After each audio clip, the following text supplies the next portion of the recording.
Hello my gorgeous loves out there and welcome. In today's video we are going to get into the final installment of my collection slash declutter. I'm going to be getting into eyeshadow palettes, so this is going to be a long one. But before we get into this video, if you're new here, hello, welcome. My name is Bree. I'm a crazy lover of all things beauty. I love to post a lot of fun, colorful makeup content, and I like to do a lot on indie makeup. So if that is what you're into, then please hit that subscribe button and join this little family. But with that being said, let's get into this video.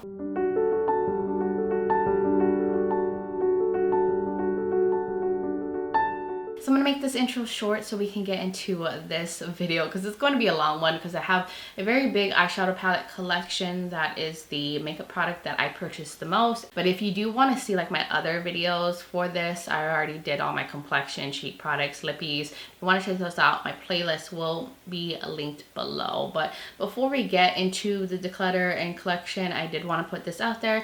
Please don't take it personal if I declutter things you really love or keep things you really hate. This is based on my personal preference. This is my collection.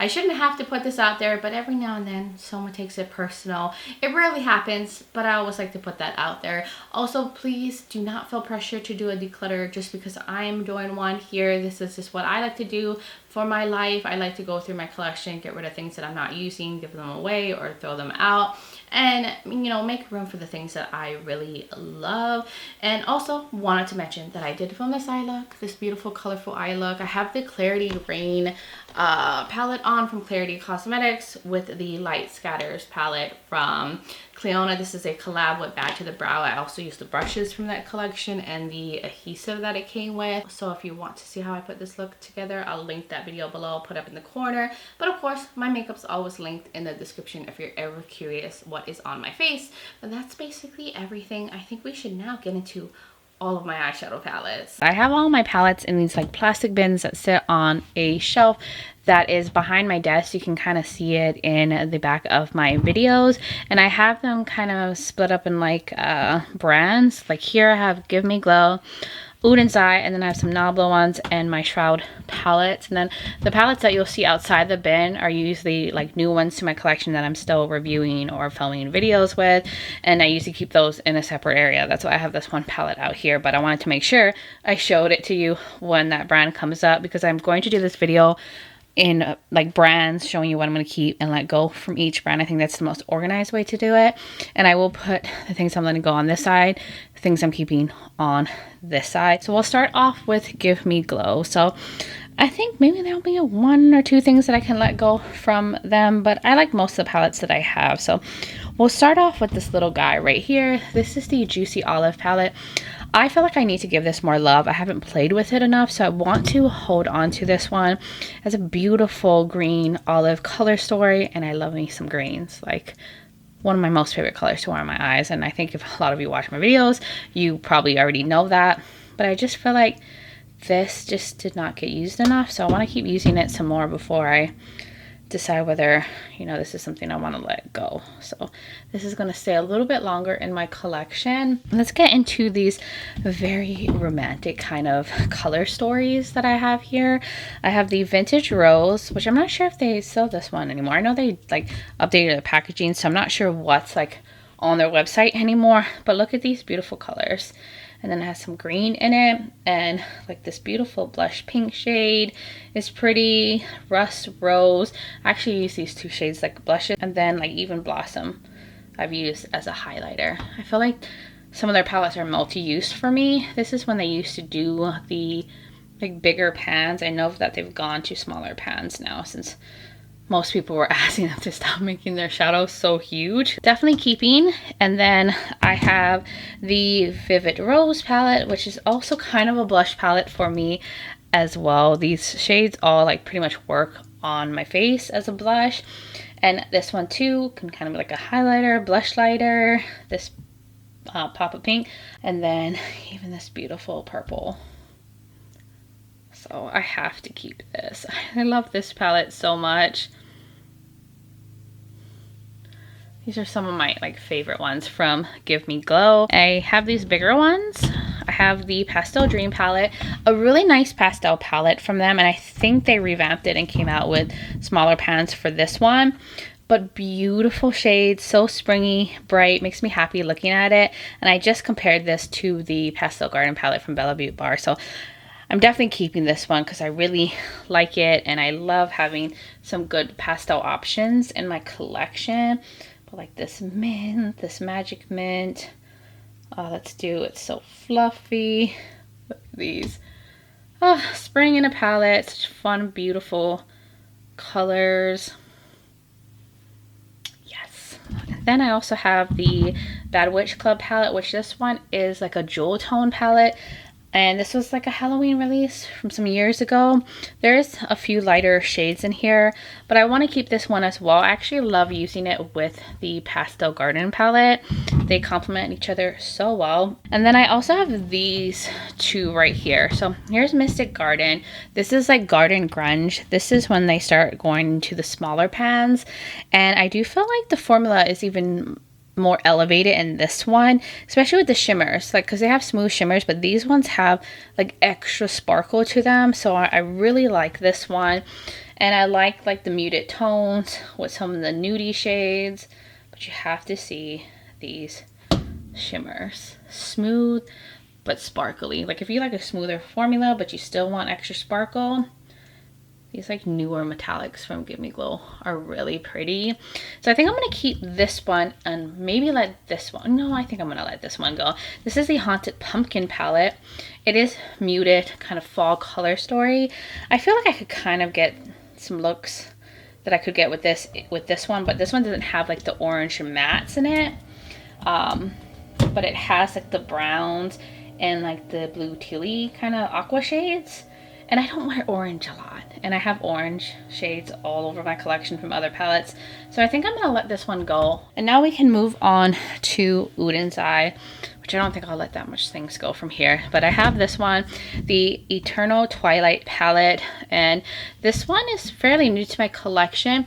Not necessarily my favorite, but there are some shades that I just adore in this palette. And I love that there's like a lot of options in here. I just feel like there's a lot of empty space.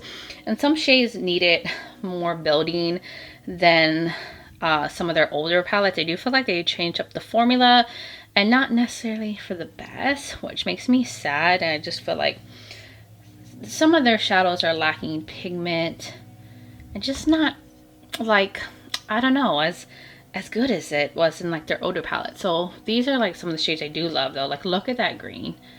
Like this green alone makes me want to like hold on to the palette, because look at how intense that is. And then there's like beautiful like smoky blue, like a blackened blue, and then there's this pink. I just felt like the mattes in here was what needed like a lot of building, but I'm gonna hold on to this one, and then I'll get into like the Christmas palettes that I have from them, which I think I'm gonna keep all of them, even though there's two that aren't my favorite. But like these two right here are my most favorite palettes from Uden's Eye of all time. So the Christmas Eve palette is such a banger. So many people went crazy for this. Now I think they did, yeah, they brought it back last Christmas, but a lot of people were saying like the formula was different. So I do think they have changed their formula, which makes me sad, because why fix something if it ain't broken, you know? So I don't know, I guess maybe they switched their factory or whatever is going on. I know that there is something different, but like look at these beautiful shades and shimmers, and just the color story is so appealing to me. I like the variety of tones. I feel like it's a unique color story. And then the Merry Christmas palette, oh, like this is Christmas in a palette. So beautiful with these red and green tones, but I like the variation of like greens and stuff that they threw in here. And let me just swatch some of my favorites. Like I love this Elf Wish, this Best Wish one is so good. And then like you have this really foiled like gold, like look at those. So pretty. Why did they change the formula? I don't know. I won't ever understand. And look at that like lime green to pink shade. So these will always be in my collection. And then I have the Snow Dream palette, which wasn't my favorite. I just felt like it was lacking depth, way more on the lighter side. I don't know, it just didn't wow me and excite me as the other ones. And it was a shame, because you know, like so excited when they decided to keep like releasing Christmas palettes. And then the Hey Reindeer palette. I'm really keeping these because I do compare them to a lot of things. And I just want to keep the Christmas series together that I have.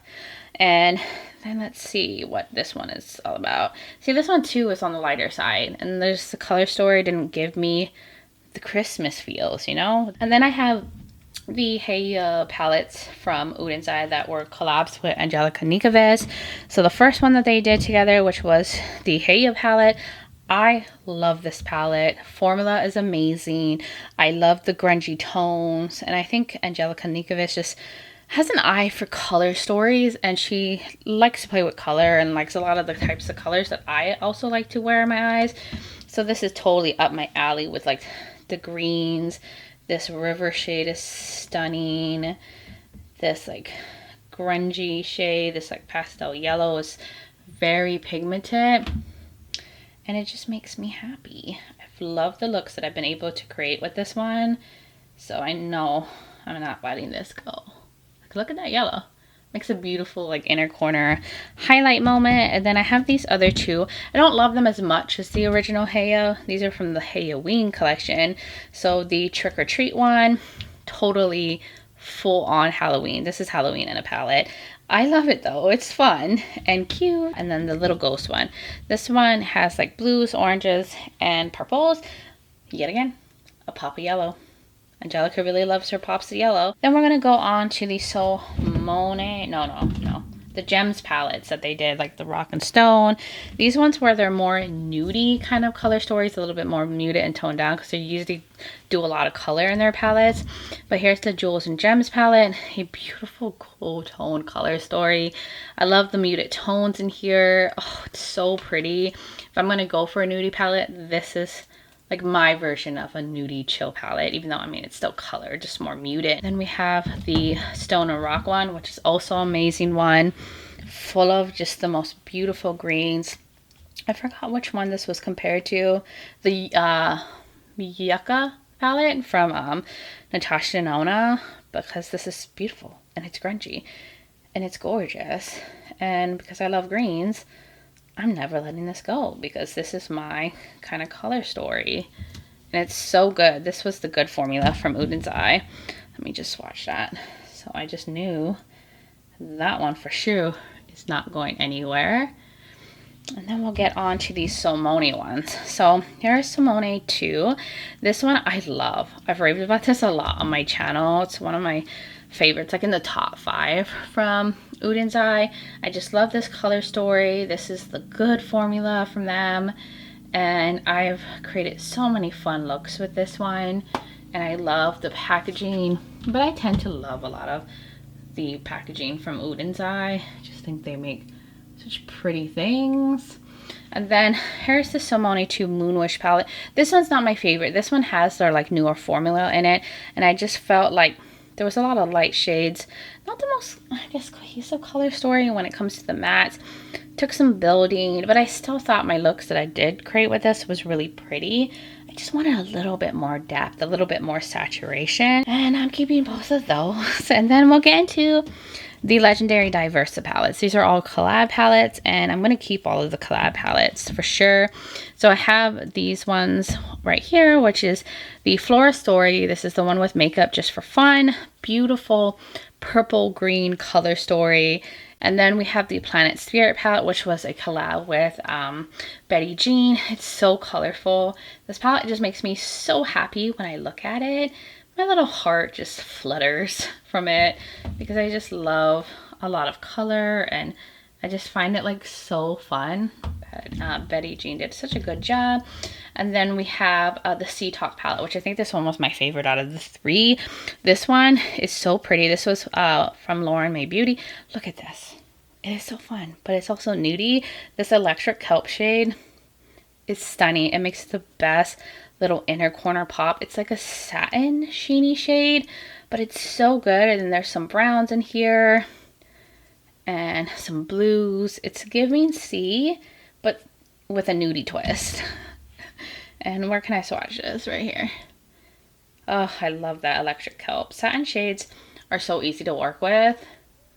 And then we are going on to the other Legendary Diversa ones that are in this different size. So I have the two from collabs with Tina from the Fancy Phase. This is the Hummingbird one of my favorites. Super tropical. We got depth. So then she also did the Earthwood palette, which was the second round collab that she did with them. And this one is a little bit more muted, but still color. Still got a limey green moment. And I love me a limey green moment. So we have the Spring Dragon one, which is like the perfect little mini pastel palette. So springy, so pretty. I adore this one a lot. I actually love both of her palettes that she put together. So there's those. These ones are nice and pigmented, these pastels. Like, look at that. So gorgeous. And then her Red Dragon palette, which was from the first round, is a nudie palette with some grunge, and I also really love this one. And then we'll get into the two from Annette from Annette's Makeup Corner.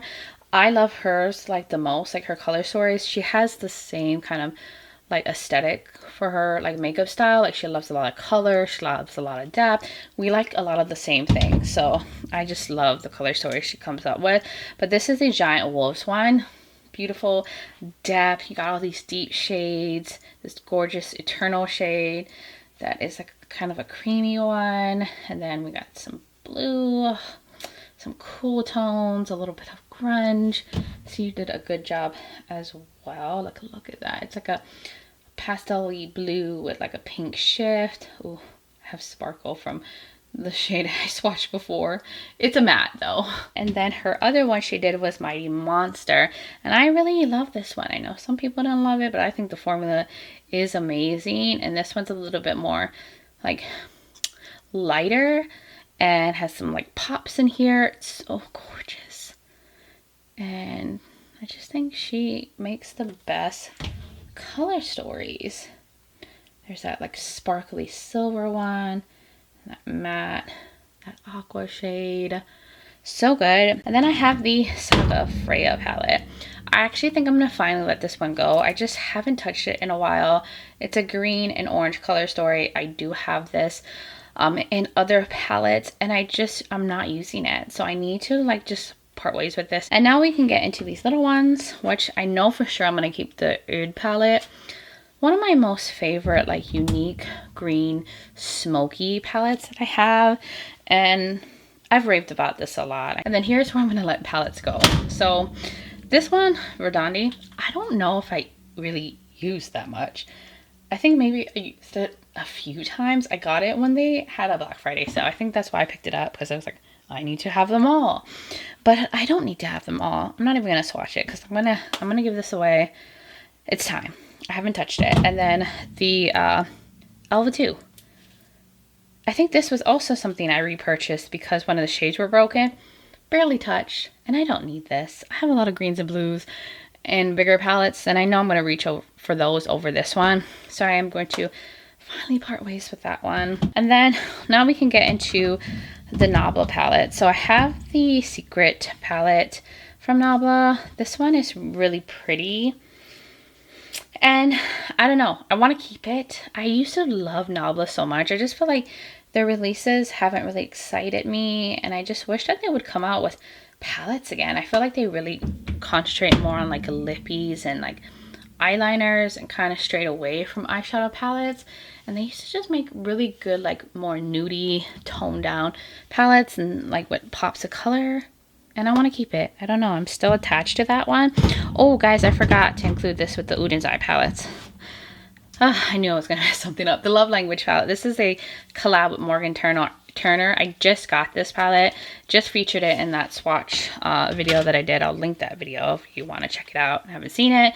This is from the Valentine's Day kind of collection, and it's so pretty and romantic. So obviously I want to test it out and play with it, and I'm definitely keeping that.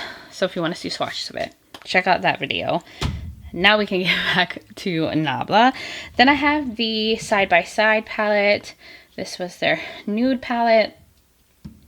I like this one because it's more neutral towards cool. And it has a little bit of warmth, but I feel like most nudie palettes lean on the warm side. So I really like this one when I just want chill, easy, everyday makeup. So I'm going to keep that one. Then I have the Dreamy 2 palette, which this one's a little bit more smoky, very sexy. I've used this many times for like date night, so I want to keep this one. And then we'll go on to the Cutie palettes from there. And this is probably where I need to let some things go. I think I'm going to finally let go of the Coral palette. I haven't used this one in a while. And then I have the Platinum one. I don't think I'll ever let go of this one. Best silver in my collection, hands down. I've said it many times. I refuse to let this one go. It is so good. And when I want like a cool tone mini nudie palette, I like to reach for this and I like to travel with it. So no, I'm not letting that one go. Look at that silver. And I have a lot of good silvers, but I just love that it looks like liquid metal. So that one is saying, definitely keeping this one too, the blue one from them. I adore like these blue shades. I love this cream powder, like kind of satiny shade. And I want to just get more use out of it. And I just love blues. I just felt like this was underrated. I don't think a lot of people talked about this one. And then I have the, this is the nude one. Which this one too I really like. I would travel with this. I used to take it to the office with me when I did go into an office. Because it's just like an easy nudie palette, effortless looks. Ooh. That one feels like it's drying out, that matte. Oh, no, it's still good. So I'm going to keep this one. And then I have the Metropolis palette, which I also really love this one. And look, it gives me a peachy moment. So I'm going to keep this one because I really like a lot of the shades in here still. And I'm not ready to let it go. There's that one. So those ones are the ones that I'm keeping. And then we're getting on to Shroud. And I think I'm going to keep these. I think Shroud just announced that they're closing up shop. But I really like these color stores. So here's the Moonfall one. Jewel tones, beautiful. Got a limey moment. And then I have the ones that they collabed with Batty Bean. Well, this was Beaute Bean. And when she used to be called Beaute Bean on her socials, now she's Batty Bean. But this is It's Freaking Bat. This one, like, people went crazy for. Took forever to come in the mail. It was a whole ordeal, but I'm happy that I have it. And I really like Batty Bean. I think she's so sweet. I love her content. And I love her makeup style too. So I'm going to keep that one. And the Hello Bean one, which was the second one that they did together. I just think they disappeared. I think she was talking about it, Batty Bean, and how, like, she just stopped hearing from them. She didn't know what was going on. And now they've just announced that they're closing up shop. So, you know, things happen. Wish them the best. But I also love this Halloween color story. So I want to hold on to that one too. And now we're getting into the next bin. So I'll go into Glaminatrix, which I think I'm going to keep. Pretty sure I'm going to keep everything. So I have the Sugar and Spice one. This is like a nudie palette with some pops of pastel. And the pastels are really good in here. I find this one so fun and different. Was this their like holiday release? I can't remember. I'm not sure if they still sell this one. Then I have this one, the Rich Romantic, which is full of like berry tones with some nudie tone shades. This is also really good.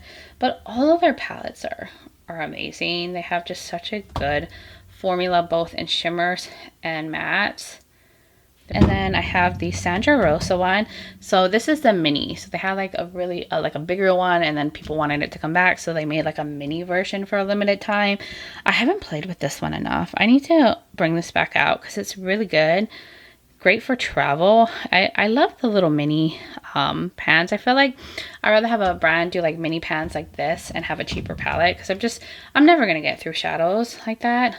This is also a really stunning, amazing silver, and look at these mattes, so good. And then I'll also go into the Silent Night palette from Glaminatrix, another beautiful one. I don't think I'll ever let this one go either. This is their like holiday release from years ago. And then there's the You Beauty palette, which I believe was like a tribute to Australia. And Look how pretty this is. This one I felt like was underrated. Then I have the Glaminatrix Barely Basic palette, which was a release from last year. It's like a nudie grungy palette. It's so good. And I love like the monochromatic rose and all the options in here.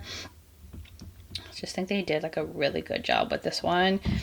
And I just wanted to show you guys, like, they do nudie shades so well too. Here is the Pretty in Pastel palette. I did have a little bit of issues with some of the shades in here, just like needing a lot of building or whatever. And I feel like these, to me, aren't really true pastels, at least on my skin tone, or if you're lighter than me. I just feel like they're a little bit on the deeper side for pastels. So I feel like if you have like a deeper skin tone than me, then this probably translates more as a true pastel palette for you. But for me, it was a little deeper than what I'm used to for pastels. There's that. But so many good shades in there. But I want to keep it because I still really love a lot of the shades that are in here, and I love having pastel options in my collection. And then we have the Nearly Natural one. I think there's a palette that they're revamping. Is it this one? Or is it the Rich Romantic one? I can't remember. They're doing a revamp palette that's coming out soon, which I am going to pick up. But this one has cool tones. It's got a little bit of muted greens in here. Love this one. I feel like this is one of my most favorite like nudie palettes. Great for like romantic looks, for wedding looks. And I love that it leans more on the cool tone side, which is what I prefer when it comes to nudie shades. And then there's like these really sparkly ones. So I can't remember if this is the one they're revamping.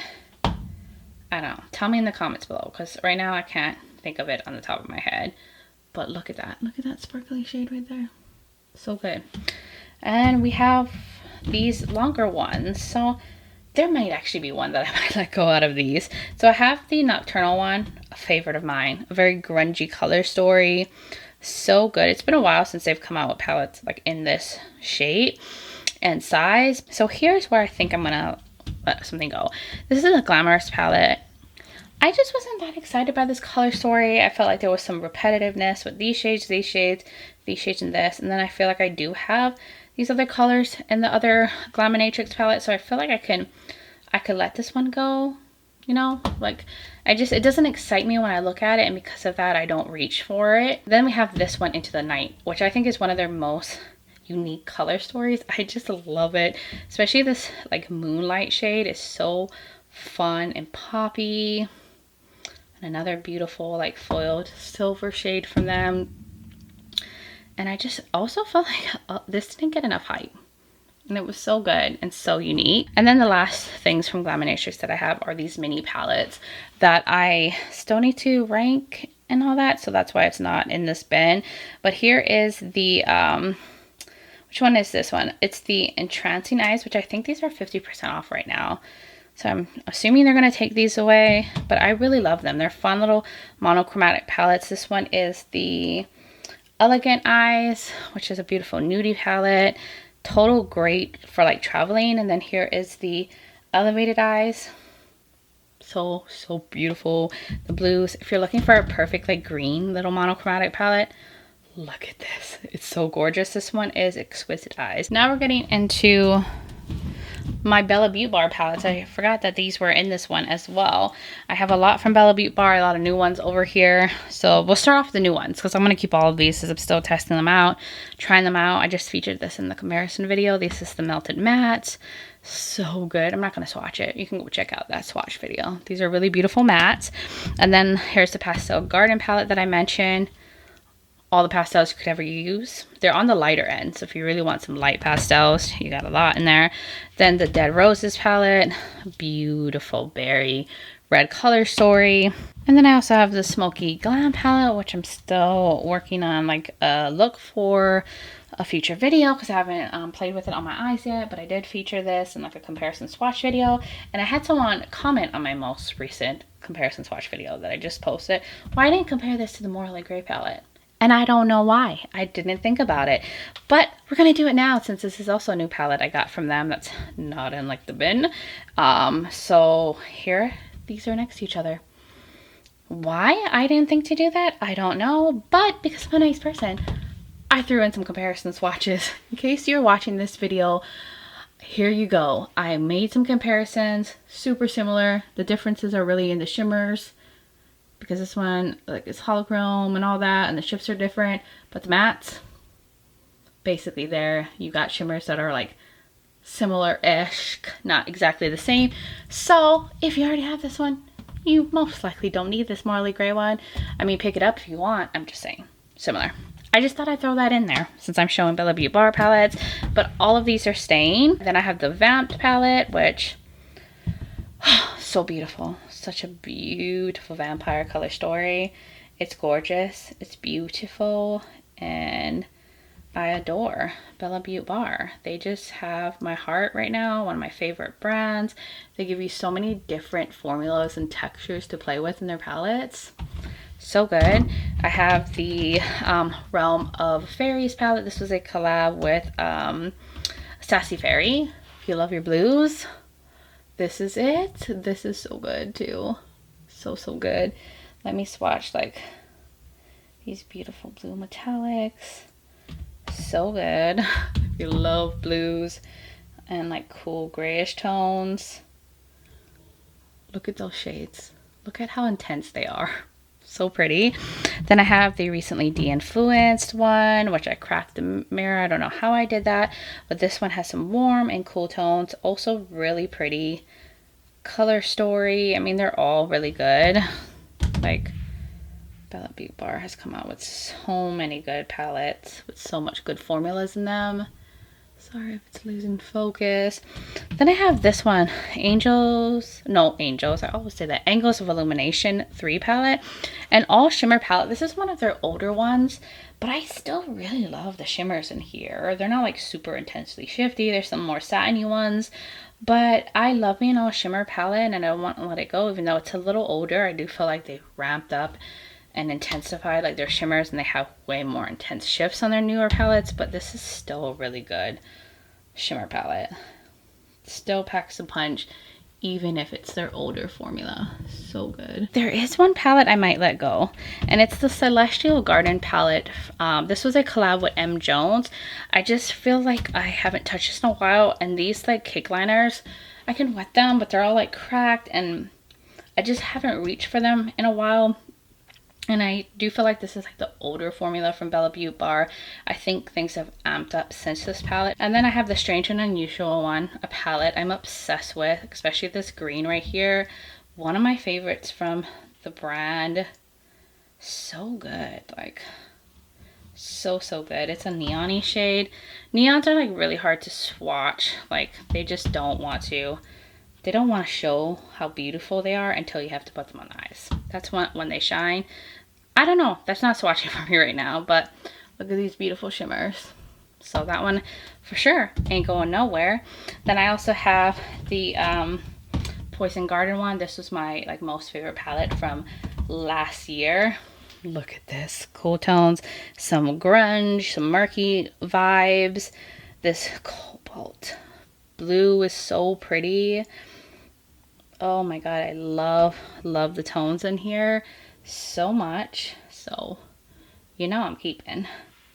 I mean, why would I let go? One of my most favorite palettes from them.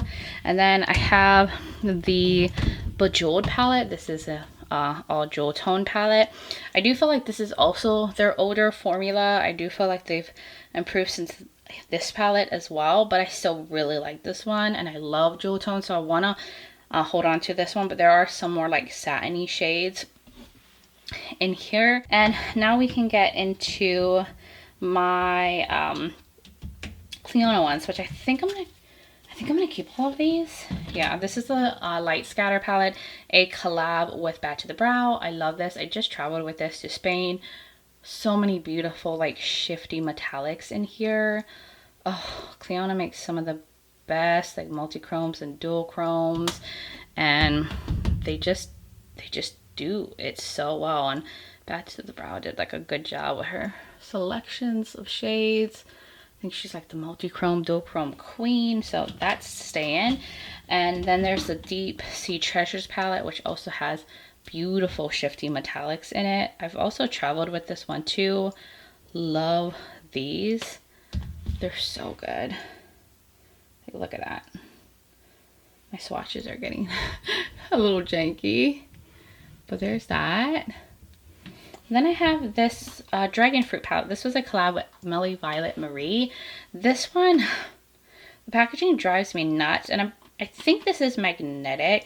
I am going to keep these because I like shades, but there are some more satiny ones, but I like the highlighter shades. And then I have these other ones from Fiona. These were their like re-releases. So they used to have the Archeo palette that came out with a new revamped one. Really, really pretty. I'm running out of space right now to swatch, so I'm gonna skip on swatching that one, but I love this. I'm gonna keep it. I just think the mattes are a little finicky in some of these. The Oceana one, I love. Like these electric-y shades make me so happy. I just have to show you that. And then there's the Paleo palette, which is more of a nudie palette with like nudie shades with blues. Also really nice. I mean, they had nice formulas in here, nice shifty shimmers. I just think the mattes was where I kind of struggle with them, but I want to hold on to them. Then I'll get into my Cindy Grace palettes, which I love these. I have the Tiny Marbles, the collab with Mel Thompson. I will never let this go. I think this palette is so special, and I have used this recently. I still really love this one, and I've always like loved like the Scarab shade, and she just created something so beautiful, and I just rest in peace, Mel. It just makes me sad when I look at it. She was such a great creator and made beautiful like looks, and I just love this palette that she created, so I'll keep that one forever. But I think I'm gonna finally part ways with this one from Cindy Grace with Temptalia. This one was on the horizon. There was like 3 palettes in the lineup, and they had like a light dark version. I kept this one, but since I kept it, I haven't used it since I showed it in like my last declutter collection, and that's just telling me I need to let it go. And then I have the Tropicolor palette. This is the collab with Fancy Vase. Adore this one. I've traveled with this one. It is really good. The shimmers are on that more smoother end, but the mattes are so good in here. I love this blue pastel. This coconut one is like a satiny off-white shade. It makes the best inner corner highlight. And then there are some like somewhat shifty shades in here. I think Tina from Fancy Face did a really good job with her selection of shades.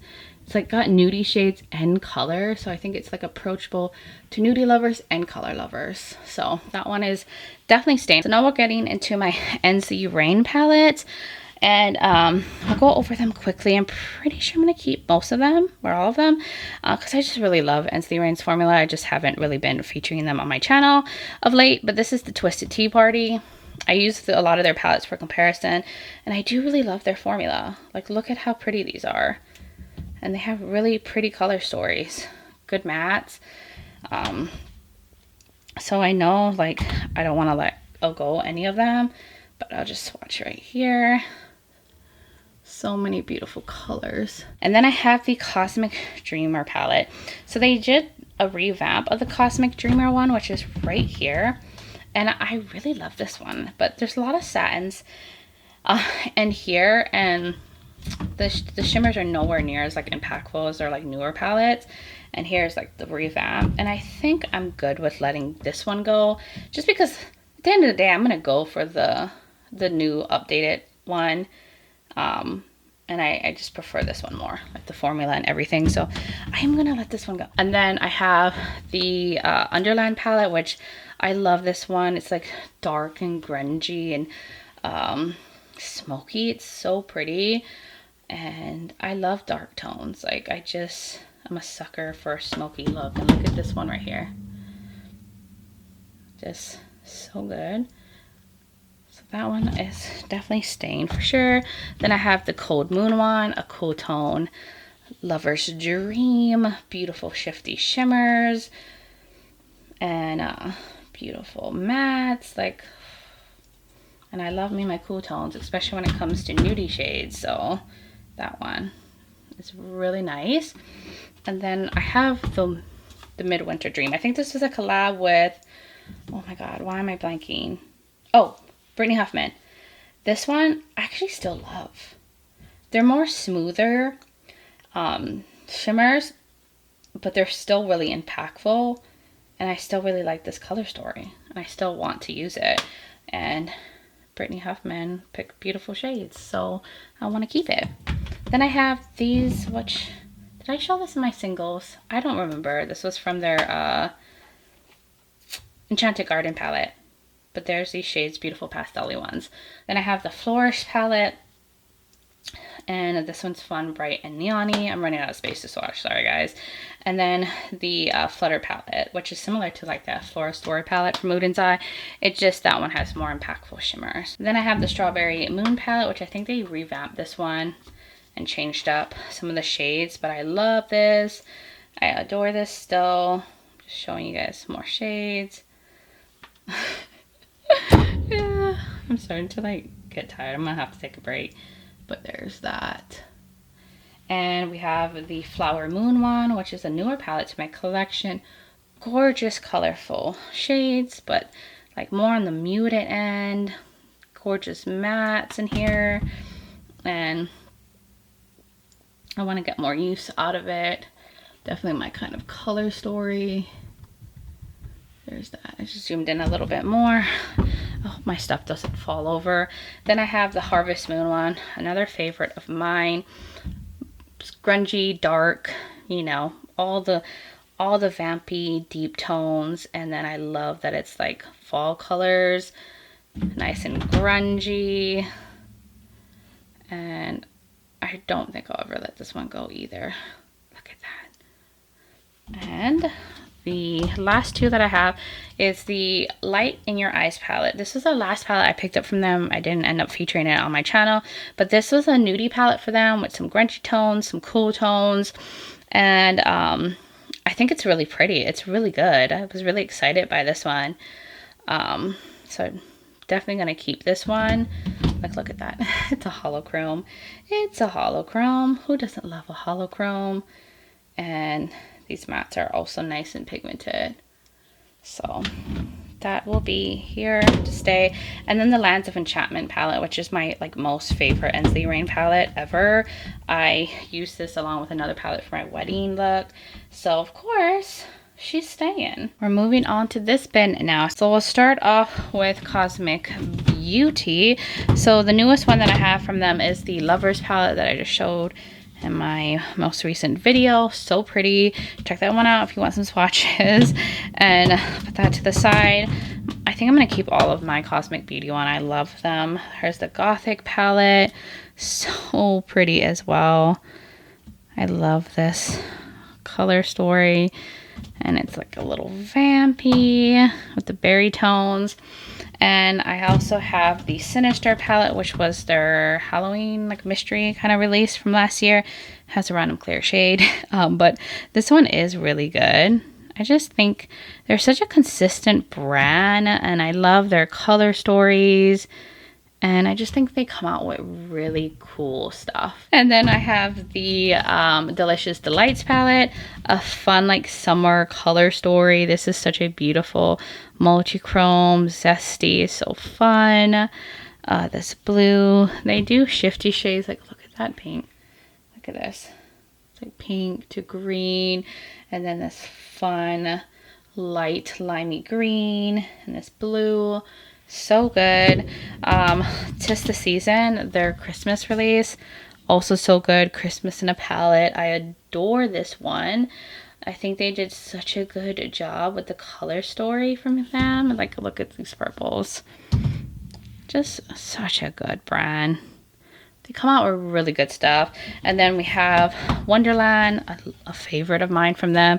Greens, blues, and purples. How could you go wrong with that? I mean, these are the kind of colors I love to wear, so this makes me happy just looking at it. And look at that multi-chrome. It's one of those black base shifty ones. Really good light shades. This one has like a pink shift. We have Cool Trolls. They came out with these like nudie palettes last year. This one is really good if you like cool tones. Then there was the Neutrals one, which was more warm tone with some like grungy muted shades thrown in. And this one I also really love and used a lot when I got it. And I'm totally gonna like pull that out, especially in the fall time. Like, look at these grungy tones, they're so good. Now we'll have the Undergrowth one. I mean, it's all greens and grunge. I'm so happy that they made this color story. It's so good. Then there's Serendipity one, which Oh my gosh, this is where the love started for the brand. I think this one went like viral from what I remember. It was like hard to get your hands on it for a while, and for a good reason. They just make good stuff. There's those swatches. And then we have the Muse palette, which is more of a muted color story with some like muted colors in there. Now we're going to go on to Blend Bunny, another favorite brand of mine. They're just so consistent and they come out with some good stuff. So I have the, what is this? The All Done Up palette. It was a smaller one with some grungy tones in here. Really good. They just give you all the options you'll ever need, from depth to lighter shades. And I also have this one, the Beauty Below, their newest release, and a look is coming very soon on my channel if it hasn't already gone up before this one, which I feel like it will go up before this one. So check out for that video. Put it up on the screen. I'll link it below. It's so good and like on the like darker side. Then there is the Longing palette. Beautiful. This is like got like cool tones and all that in it. And then we have the Lure, which is supposed to go like in complement with the Beauty Below because it's in their like, you know, ocean siren theme here. And I'll swatch some of these. This one would go really well with the Beauty Below palette. Like really complement each other because this one has some like lighter shades and that one overall is on the darker end. And this too was part of the that siren like under the sea theme. This is all multi-chromes, which I think it might have sold out because this one was on sale. But if you're looking for like really good black placed shifty multi-chromes, this was like a perfect little quad. Then we're going to the Dollhouse, my most favorite nudie palette in my collection. I've traveled with this.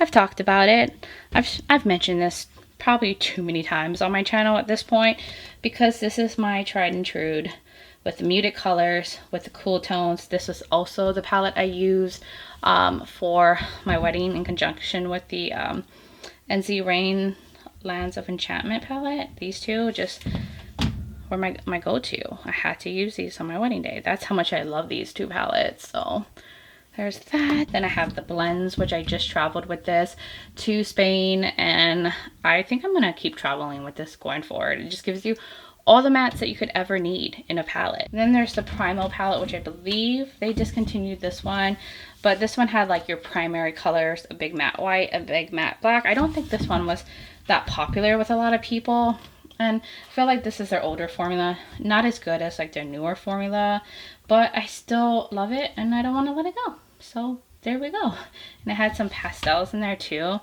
Just like the shimmers were more satiny in here. The mattes, some of them needed a little bit more building. And then the Sickly Sweet, my most favorite pastel palette in my collection. They did pastels so well and I love that they included depth. They just gave you so many good options. This is going to be my go-to for this season. I did compare this to the Pastel Garden palette from Beaute Bar, and they matched up like so well. So if you have this one, don't necessarily need the Pastel Garden one, but it's really good. Then the Surge one, which they had to discontinue this. I think it was something with like they couldn't get the ingredients for the neon-y shades anymore. I think that's what it was, because this one has been one of my favorites for like a long time. Then we have the Sugar and Grunge one, which I think they ended up discontinuing because they had some issues with a brand, like with them saying like with the name of it, which is weird to me, but this is beautiful. I think they like discounted it and it's really pretty, you know, like got some like very sweet romantic shades with some deeper grungy shades. I just thought the theme and stuff was really cool. And then the Machina palette, which this is probably now my most favorite one besides the Dollhouse one. But this, oh my god, this has their elevated formula. It has shifty shades in here. I was blown away. I feel like this palette is underrated. I don't know. I feel like I didn't see a lot of people raving about that palette as much as like some of their other ones, and this is good. The most striking looks I've ever created were with that palette. And then we can get into Lethal, which I think I'm gonna keep most of my Lethal ones. if not all. Well, maybe I'll let go of something. But here's the Avatar Last Airbender. So good. So I'm gonna keep. I'm just gonna go through these real quick. Then here is the that was the air palette. This is the water palette. If you like blues, a monochromatic moment. The what was this one? The earth palette. Why am I blanking? Greens with browns. So pretty. And then the fire palette, which is warm and spicy. And that one, they're all staying. I love the Avatar collection from Lethal. Then I have the ones that they collab with Teresa Is Dead. These are all good. This is the Lethal Is Dead, and has more pastels, some shimmers, and then the Teresa Is Lethal. Beautiful, fun colors. Love the packaging and theme. Then I have the Lethal Cosmetics. This is the Mellow Grove one. Love this. I also showed this recently in comparison video. It's got the greens and pinks and some nudie tones. And then I have the, I think is this the Midnight Serenade? A little bit more smoky, a little grunge, but it's so pretty. And then here is the, is it the Night Flower palette? I think this is the Night Flower palette. They never put their names on their palettes for some reason. I think because they're magnetic and you can switch things around and use these as like empties. But beautiful blue and purple color story. And then this is, I think, the Wildflower one that has lighter shades. Really pretty. It was a spring release from them. I have the, what was this one called? After Dark palette, I believe. It's like a retro vibe. One of their older palettes, but I still really love it. Here's a, well, this is a custom palette I made. Grunge, you know, what I love. And then here is the Velvet Dust palette, and this one is one of their older ones. I haven't used this one in a while, but I still want to keep it because I love it. And then I have the oh, this is the 2-Up palette, and then there's the 1-Up palette. I love the 1-Up palette, so I'm gonna keep this one, but I didn't love the 2-Up one. I had some issues with the mattes in here, and it's just all the empty space, and I don't know, I was expecting more. It was kind of a letdown with this one, so I'm actually gonna declutter this one because I never think to use it. Now we'll get into the Gourmande Girls palette. So I have Bitten, which is my newest palette that I just showed in that recent video. It's their Valentine's Day release, so I'm definitely keeping because I gotta use it, and it's pretty. I love the color story of this one. I really like Gourmande Girls. I think they make beautiful stuff. The owner is so sweet and amazing, so definitely love this brand. Then I have these two. These were collabs with Ladybug Glow. This is Paradise Cove, a green color story with some nudes, browns. El Camino. This one is an interesting color story. I did have a little trouble with the mattes, but I still want to keep these because I haven't had them for very long. Then here's the Secret Grove palette. This one is really pretty. Not my most favorite one, but I still want to keep it. I felt like some of the shades were kind of repetitive, and I had a little trouble with this Kinoko shade, but I still want to have it. Then here's the Warriors Wear Pink palette. This was a collab with Sirius Soto. Beautiful pink red color story, and I love the theme and what it's all about, so that's staying. There's the Gourmandes. This is a pastel-y palette. I actually think the pastels are so good in here, especially this one right here called Pistache. So good. And then like this Bourbon and like silvery shade is also really intense and so good. And then we have the Peach Perfect palette. I love this, and so good, and it just makes me happy whenever I look at it. It makes me want to go and have like a peach tea and sit out on the porch on a nice breezy summer evening. Gives me all the vibes, so keeping that one. And then I have the Frozen Kiss, which was their winter release. It has like a beautiful like hollow chrome shade. I should clean my arm off right now, but I'm gonna get power through this. So Frozen Kiss, keeping, gorgeous. Then there's Nightshade. These are all like designed by Doodles by the Bunny. Beautiful like purples with some pops in there. We have Haunted, which is also kind of grungy with some purples and pops. Then there's Spooked, which is a more nudie color story with some color pops in it. This is the Nueva Vida palette. This is a collab with Steph from Steph's Beauty Stash. So good. Neon's bright, colorful. I'm gonna be loving on this during the summertime. Here's the Silent Night palette, which was their holiday release from the year prior. It has like blues, golds, and browns. And then the Calavera palette, which I think this is beautiful. I love that this was like a tribute to the owner's grandparents and like her culture and stuff and background. Really beautiful. Love the options. Now we are getting into my Unearthly palettes, which I don't think I'm gonna get rid of much here. I'm telling you, other bins I have things I want to get rid of, but let's start off with these smaller palettes. So I have the Unearthly Cosmetics Night Terror palette, which just wants a purple pinky palette. I still really love this one, and I mean, Unearthly does an amazing job as well. They speak for themselves on quality, beautiful matte. I love their like grungy, vampy color stories. And I have the original Lore palette. This still has Alien Cosmetics on it. I believe they've revamped it, made a new one, but I really love this one, so I've never felt the need to get the newer packaging, and I think the formula might be different on the other one, but this was a #1 favorite from some years ago on my like ranking of all the palettes I tried in a year, and I still adore this one and swear by it. So many people love this palette, and for a good reason. So good. And I know everyone also loves like the new revamped one, I believe, as well. So still so gorgeous. Then we're going to the All I Ever Wanted palette. So they had 2 other like bigger versions, and then they came out with this one again in like a smaller revamped way. And this one is an all shimmer palette with like shifty sparkly shades in it, and I actually took this with me to Spain, and I've fallen in love with it because when I first reviewed it, I didn't find it as exciting, and I liked the, you know, bigger Unearthly All I Ever Wanted palette that I have, but after using it on my trip, I fell in love with a lot of the shades. They do have some holochromes. They like capture so beautifully in like the sunlight with their shifts, and I've come to really appreciate what this palette is all about. So I am now even more of a fan, even though I've always loved Unearthly shimmers, but they just look so good on the eyes. Then I also have the Don't Be Jelly palette, which they revamped this one and added mattes, and I do have the revamped version, but this is an all shimmer one, and this one has more like dark cool tone shimmers with some pinks, some greens.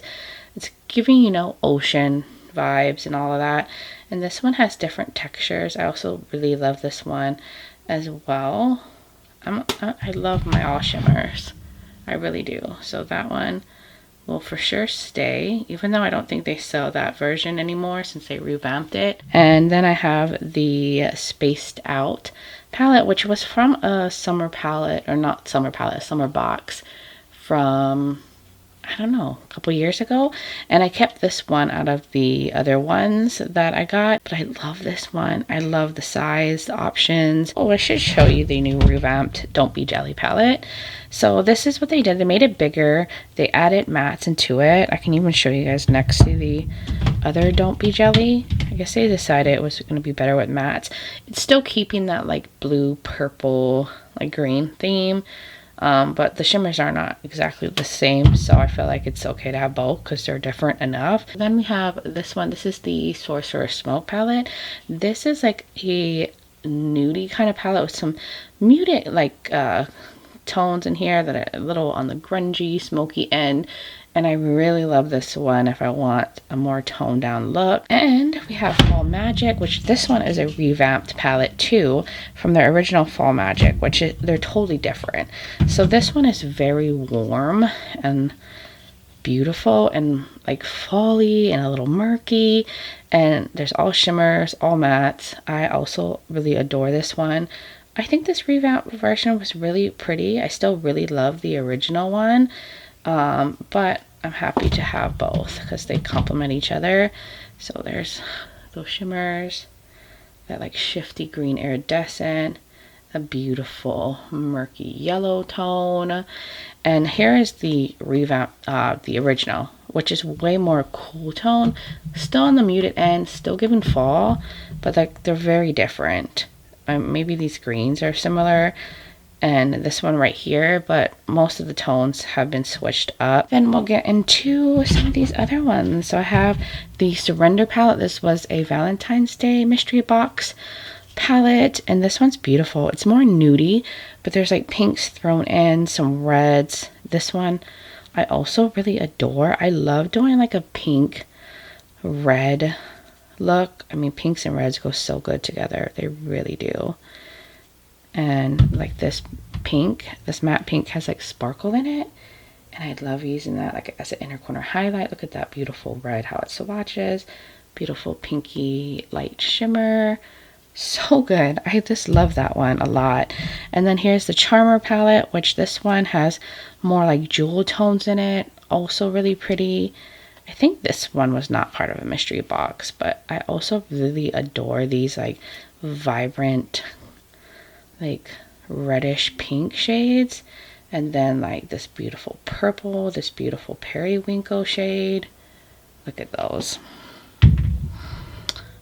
It doesn't take long for me to be covered in swatches, honestly, but I live for this. Look at these shades, so pretty. So moving on, we're gonna get to the Dreamer palette, which I believe they still sell this one. I love it. It is a more nudie palette with some cool tones, a little bit of color thrown in with the purples and these like pinky tones, but it's still so gorgeous. We have the Resurgence palette. This was a collab with Heather Austin, also super beautiful. I thought it was like a really unique color story, and I think Heather Austin did a great job with this one too. I love these like grayish metallics that are in here, so definitely keeping that. Like, I just can't see myself letting any of my unearthly palettes go. And I also have this one right here. This is the unearthly, is it the Bunnies palette? This was like their version of like a spring kind of color story. They're definitely not really like true pastels, at least for my skin tone, but it's still really pretty. I mean, it makes me happy looking at it. Honestly, I forgot I even had this one. I think I need to pull this one out for this season. I don't know how. I forgot about this. See, that's why it's good to go through your collection every now and then and see what the things you might be neglecting or forgot you had. Look how pretty that is. So I'm gonna keep that. There is the what is this, strawberry milkshake palette. Oh, I have a cracked shade. Wow, what a mess. Story of my life, but this one is obviously a very pink green color story, and I still want to keep it. Honestly, I have not used this one in a while either. You guys know I love using pinks and reds together. So that one needs some more love. Love in the club. Look how pretty that is. And then we have the Poison Apple palette from Unearthly, which, see, it says Alien Cosmetics. It's definitely one of the older ones. This one I don't feel like I've played with enough. And we have the Fairy Frolic, another one I need to give some more love to. It's definitely more muted. It's also giving fall. And then we have the Witching Hour palette. This one too I haven't used in a while. This was one of their Halloween releases. I'm loving these greens right here. My swatches. I'm not even like properly cleaning my hands off. And then there's like that orange. This one I don't use enough, but I don't want to let it go. Then I have all of these ones from the Halloween palettes they released some years ago, where they came out with multiple ones. There was some quality issues with some of the shades, but I do use this for comparisons a lot, and I do like a lot of the shades that are in these palettes. I just feel like some of them, like hard pan, like this one might, oh no, it's still creamy. They sent me some new shades, so you know, they definitely you know, sent out to people who had shades that were an issue in their palettes. So I appreciate that. And then there's that really like dark one right there. And I just thought like the overall artwork, everything was so pretty. I just know that they had some issues with the shadows. And then this one is the So Strange. That one's the weirdos, you know, after the craft. And then So Strange. Look at how fun and bright this is. Also another one I do a lot of comparisons to. And it makes me happy to look at it. So I wanna use it. Oh, look at that like deep like gray metallic, charcoal metallic. Love me a green. Oh, and look at that one. Oh yeah, I'm definitely having to hold on to that. And then here's the 1964 palette. This one, I think I had a replacement shade sent. This one kind of cracked, but I'm still gonna hold on to it because I love it and I don't want to let go. I don't want to let go of these shades. And as I've said before, I do use these for comparisons a lot. And then we have, oh, this is the Sleepover palette. This was a Valentine's Day release. I don't remember if it was a mystery box or not, but this one is full of beautiful like berry tones that I still want to hold on to. And it's one of their like older palettes for sure, but still really pretty. And I want to keep it. And then I have this one from Unearthly. This is a Capricorn palette. I'm trying to remember if this was a collaboration. I can't remember. But this is an all matte palette. Some of the mattes have shimmers in it. And I think the formula is really good on these mattes. Then I have the original Not Normal. So they did revamp this one, which is right here. And part of me just wants to part ways with this one since they pretty much kept the shades exact and just put like their updated formula with them and updated the shimmer formulas and then added additional shades. So I really don't need this one. And so because I picked up the revamped version, I'm most likely going to reach for this one.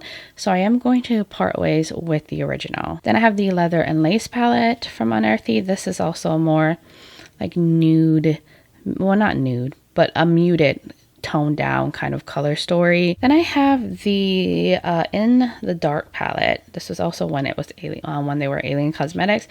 I believe that they redid this palette and updated like some of the formulas, maybe the shimmers, but this is like the original release from them and I still love it. I also have the Dead of Night palette, which was a very like jewel tone palette with a little bit of like lighter shades in it. Overall on the darker side, but still I think is really pretty. And I like the formula in here. And I'll show you guys those. Like look at these grayish tones. So stinking pretty. I'm running out of space again for swatches. There we go. I also have the Hauntingly Glamorous palette. This was a collab with Cindy Nicole. And this one is a mainly matte palette with two kind of like iridescent, smooth shimmers. And I also thought this was a really unique, fun color story. And then there is the Gargoyle palette, which I love. I believe this came out last year. And it's a beautiful, like, cool tone palette with some color in it, some muted tones. But I just love that it leans very, like, cool. And then they have these beautiful, like, super sparkly shimmers in here. I think some of them are, like, holochromes. And the formula is so nice in here. So one of their newer palettes for sure. And let me just find a spot. Like these shimmers are stunning. Like the camera's not doing these shimmers justice one bit. We have Spring Magic palette, which I think was from last year too. This one is really pretty. It's definitely like a muted spring palette. There is, you know, of course, color in here. It's not like, you know, what you normally see for spring, which has usually like a lot of pastels included. So I do like this take on a spring palette. Then we're going on to this one from Unearthly, the Vitality palette. It's one of their bigger ones. I don't know if they sell this one anymore. I felt like this palette was kind of underrated. like I didn't get like a lot of love, but I really enjoy this one. This one has a lot of mattes in it, some pretty like shifty shimmers, and I just love like how many options there's in here. And I've compared this palette to like a lot of like palettes that have come out recently, since it has a lot of color options. I don't feel like people really talked about that one much. Maybe it just wasn't like as loved. At least that's how it seems to me, or the videos that I came across on. And then I have the Devour palette. This one I believe they still sell. I think it was part of a mystery box or something, and then they made it like a permanent palette. Then we have the Get Groovy palette. This was from one of their summer mystery boxes that I kept as well. I just think it's so fun, colorful. It's such a beautiful like summer color story, and it makes me happy looking at this one. So that one for sure I want to continue to keep. Then we're going on to the High Tempt palette. I really love this one too. This like bright shade is so good. The shimmers are really pretty. I just love a yellow for an inner corner moment. And then here's the Warms My Blood palette. This was part of that like series of Halloween palettes that they came out with that had some few like issues with some of the shades. I still really love this one. I find it romantic, sexy, vampy, and some of the shimmers are just so sparkly. I love the mattes. This is also something I've compared to a lot of other palettes recently. And then we have the All I Ever Wanted palette. So they used to have a volume 1. I have the 2 version. I wish I had gotten the volume 1 because they don't sell that one anymore. And this was like the one that I said, the All I Ever Wanted, that smaller palette, was like a reimagined version or whatever, with their like newer formula. But I just love that this one has so many options. I love pairing this with all matte palettes, and there's a bunch of like different textures in here, and that's what I love. Like you just get all types of shimmers, all types of shifts. You got some like lighter ones. I just love a lot of the colors that are in this palette, and they're all so good. Sorry, my voice is going. I've been talking for a while, and I definitely wish I had gotten the volume 1. It's the one that got away. One last one, which is a new one to my collection, which is the Just a Taste palette. I'm still like, you know, testing it out and need to put it in like a ranking, so it's off to the side with my other newer palettes. But look how pretty this is. Grungy, muted, seductive, giving vampire to giving fall. So let's get into a bin where I know I'm actually gonna get rid of some things. So we'll start off with Sugar Drizzle. I haven't used any of these palettes in a long time. And honestly, I really don't need these palettes anymore. I have so many like palettes that I go towards that have shades like this and shimmers and these kind of colors. So I'm going to pass that along. And then I had the, I think this was one of the butterfly palettes. This one too, it's like really Mardi Gras and stuff. And I used to really love it. I just haven't used it in a long time. So that can go. And I think I was supposed to declutter this one, and I didn't. This is the Gnome Chrome Halloween eyeshadow palette that has a bunch of shimmers, but there's definitely palettes in my collection that are all shimmer palettes that have even more of an intense better shimmer formula in my opinion, so I'm going to also part ways with that. And then for Juvia's Place, I think I'm gonna let this one go. I kept it for a while because I really loved it, but again, I have a lot of these kind of shades and other palettes, and I just don't ever think to reach for my Juvia's Place palette. And then I also have the Nomad palette. I used to really love this kind of like interesting color story with like some grayish tones and yellow, but also I know I have this many times over and I haven't touched it in over a year, so that one can go too. I also have the Warrior 3 palette, and I think I bought this on a sale because I had one and it broke. But I've only, I think, used this maybe once or twice since like repurchasing it. So I'm going to part with this. Here's the Saharan 2 by Juvia's Place. I mean, these are like OG classic palettes that was in like the older time of the makeup world on YouTube. But that one can go. And I think the only one I want to keep for sure is the Tribe by Juvia's Place. I like comparing this to like green palettes, and something about this one has a hold on me, and I don't know, I'm obsessed. It's nostalgic to me, And this one for sure, I just have never been able to let go. So I'm going to put that on the keep side. And I know I have like formulas already like this, but something about it just makes me want to hold on to it. And then we'll get into these other Juvia's Place palettes. I'm going to let both of these go. I have not touched this one in a while. This was like a favorite of mine for so long, the Wahala 2. And I was just so obsessed with all the different formulas. But now I have this from like Beaute Bar and Klarity Reign, Unearthly, these kind of like shifty shades. This one also has like pressed glitters, which is not my favorite formula. And then the Culture palette, which I've never really loved. I've actually used that a lot. Oh, sorry, I'm dropping things, as comparisons.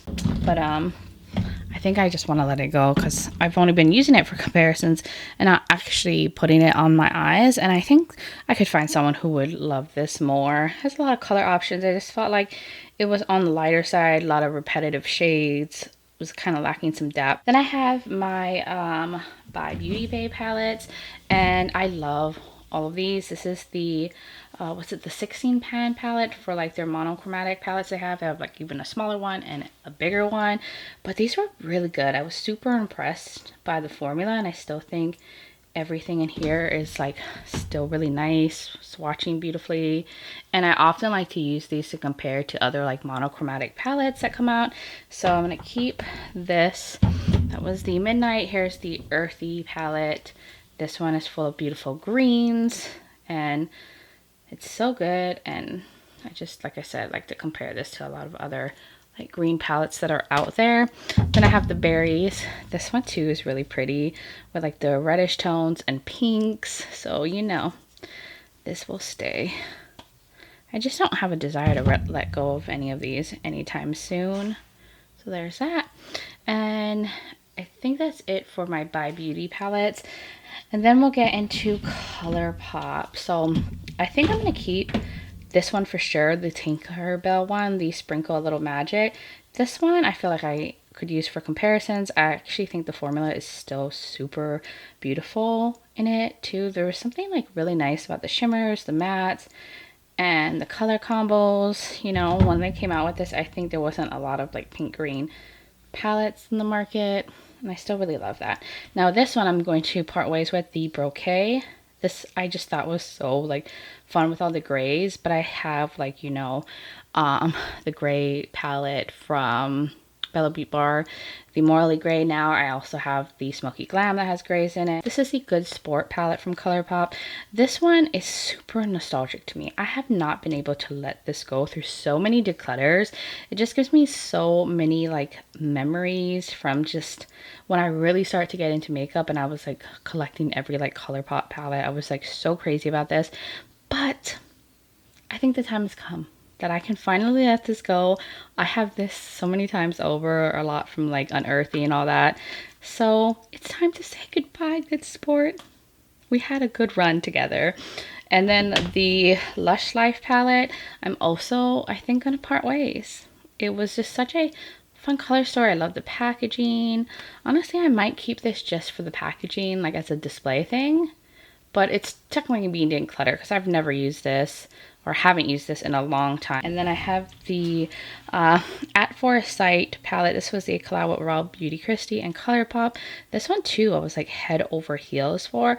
And I think I'm also going to like keep this more just as a display because I always love the artwork, but I haven't used this in a long time. So technically I'm decluttering it because I'm not going to use it anymore. And then we can get into the ColourPop So Jaded palette from Kathleen Lights collab. And I mean, that this is when like Kathleen Lights was like doing tons of collabs. She was the it girl on YouTube, and I still love her content.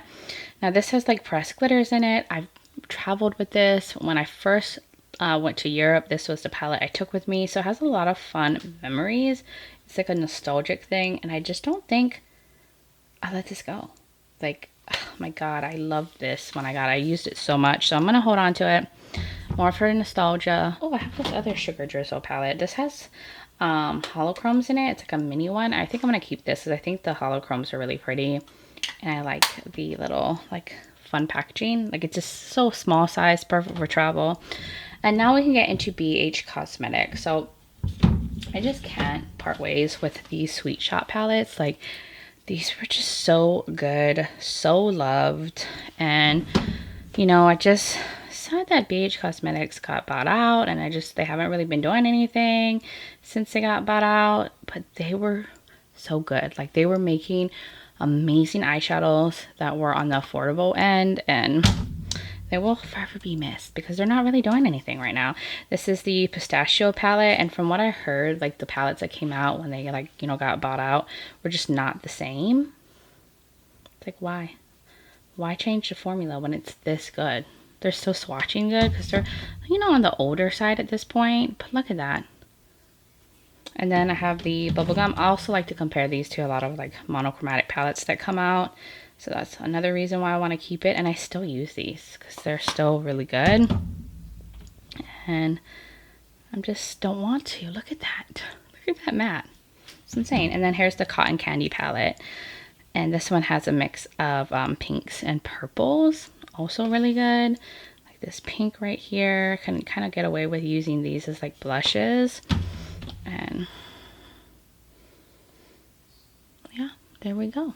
And for these little guys though, I'm going to let these go. I played with them a lot, but I just don't reach for them. I got a lot of this in my collection. This one has a pressed glitter in it. It's the peridot one. This is when they were doing like the birthstone ones, and I like had most of them, but I slowly decluttered them as time has gone by. So the peridot one is going to go, as well as the sapphire one. Thought it was really pretty, but I know I have this in like other formulas that I prefer. And then the travel series. I used to have most of the travel palettes, but I've slowly decluttered them. I think I'm going to keep this one though, the Paris one, because I love this. I also love using this as a comparison palette. Then I'm also going to keep the Lost in Los Angeles palette from Beaute Cosmetics. This was like their kind of pastel Easter kind of spring color story. I'm going to also hold on to the Blueberry Muffin palette, which is another one so many people loved. Cool tones, blues, grays. Still adore it, and still want this in my life because it is gorgeous. I'm starting to run out of space again. Still swatching effortlessly. And I'm going to let these two go. So I have the Love in London.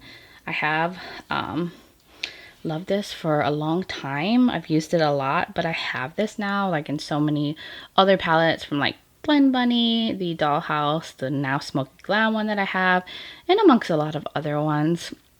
Even some of my NC Rain, and time has come. I've had this for a really long time, and I'm also going to part ways with the Beautiful in Barcelona one, which is a nice like kind of muted color story, but I haven't used it in a while, and I know I can get this from other palettes. So many fond memories, but I do want to keep the Naughty palette. I think this is so good from BH. I love all the options, even though there is some pressed glitters. But the formula is just so good in this one too. So here's the next bin, and this one I probably won't get rid of too much because this has my Nomad palettes, Adept Cosmetics, Wicked Widow, DedeSignature in here, and I think I have some Ace Beauté ones. And I think that's it for this one. Yeah, so let's start off with DedeSignature. So I have the Chromebook Volume 1. Adore. I've raved about this. I've recently, you know, shown this on my channel. So many beautiful shimmers in here, and they're stunning, and definitely like more on the affordable end for like beautiful shifty shimmers for an indie brand. So good. So I'm happy to have this one. And then I also have the Chromebook Volume 2, which I got sent in PR, which I also adore. And this one includes mattes and even more amped up shifty shimmers.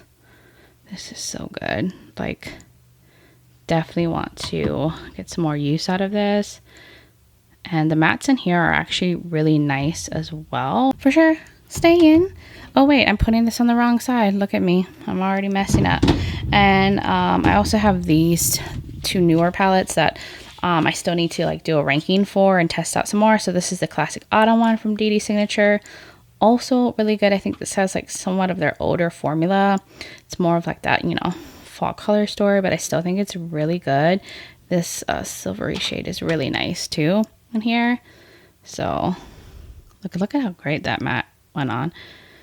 So that one I'm gonna put it to the side. Gotta rank that for you guys.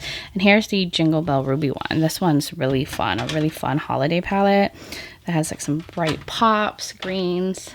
I love this shade right here. I love this shade. I love all the shades. And I did pick this up myself. I didn't get it at SPR.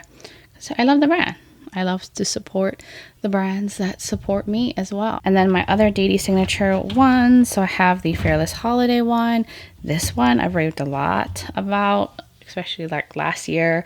It was like on my top 10, was it? I can't remember, but I mean, this is good. And I love the options. I just think this was a very versatile holiday palette that you can also take into like the fall and other seasons. It's not so like Christmassy theme that you feel like you can only use it like during the Christmas time. And I also have these smaller ones that I got sent. These were collabs with Makeup on Your Radar. So happy for her. And she added me to her PR list. So that's where it all started with DedeSignature. And this is the Eloquence palette. This one I think is my favorite one out of all of them. So I want to keep it. I also have this one right here. This is the Elegance palette, which has greens. It's really beautiful, cool, like bronzy, shifty shade.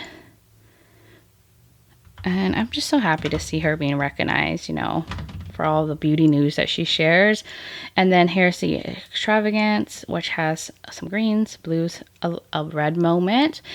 And this one right here, which is maybe my second, or maybe this is my most favorite one. This has all iridescent shades. Gotta be careful. Some of them kind of cracked. You know, I'm a clumsy gal, so I'm sure I dropped this a few times. Some are more creamy, but I love using these like with other palettes as like inner corner highlights. You can even use them kind of on the cheeks as highlighters.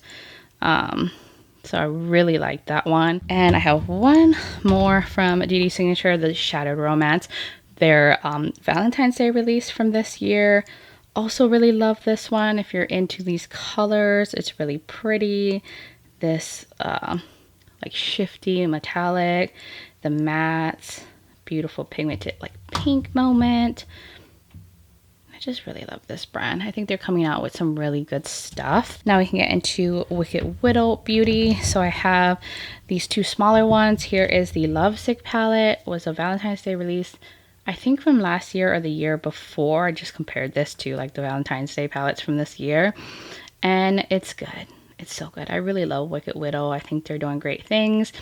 They don't come out with releases like back to back. I feel like they really like think through their releases and curate things a little bit more, which I appreciate. Here's the Graveyard Smash one, which was a Halloween release from them. I feel like a few years ago. This one too is really good.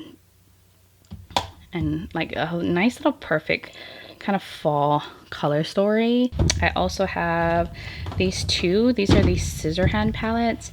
I can't remember which one is one and which one is two, but I'm keeping both of these. This is when I like really fell in love with the brand. I think this may have been my first one I got from them, and I am obsessed. I saw so many good reviews about this palette, and I forget who was talking about it.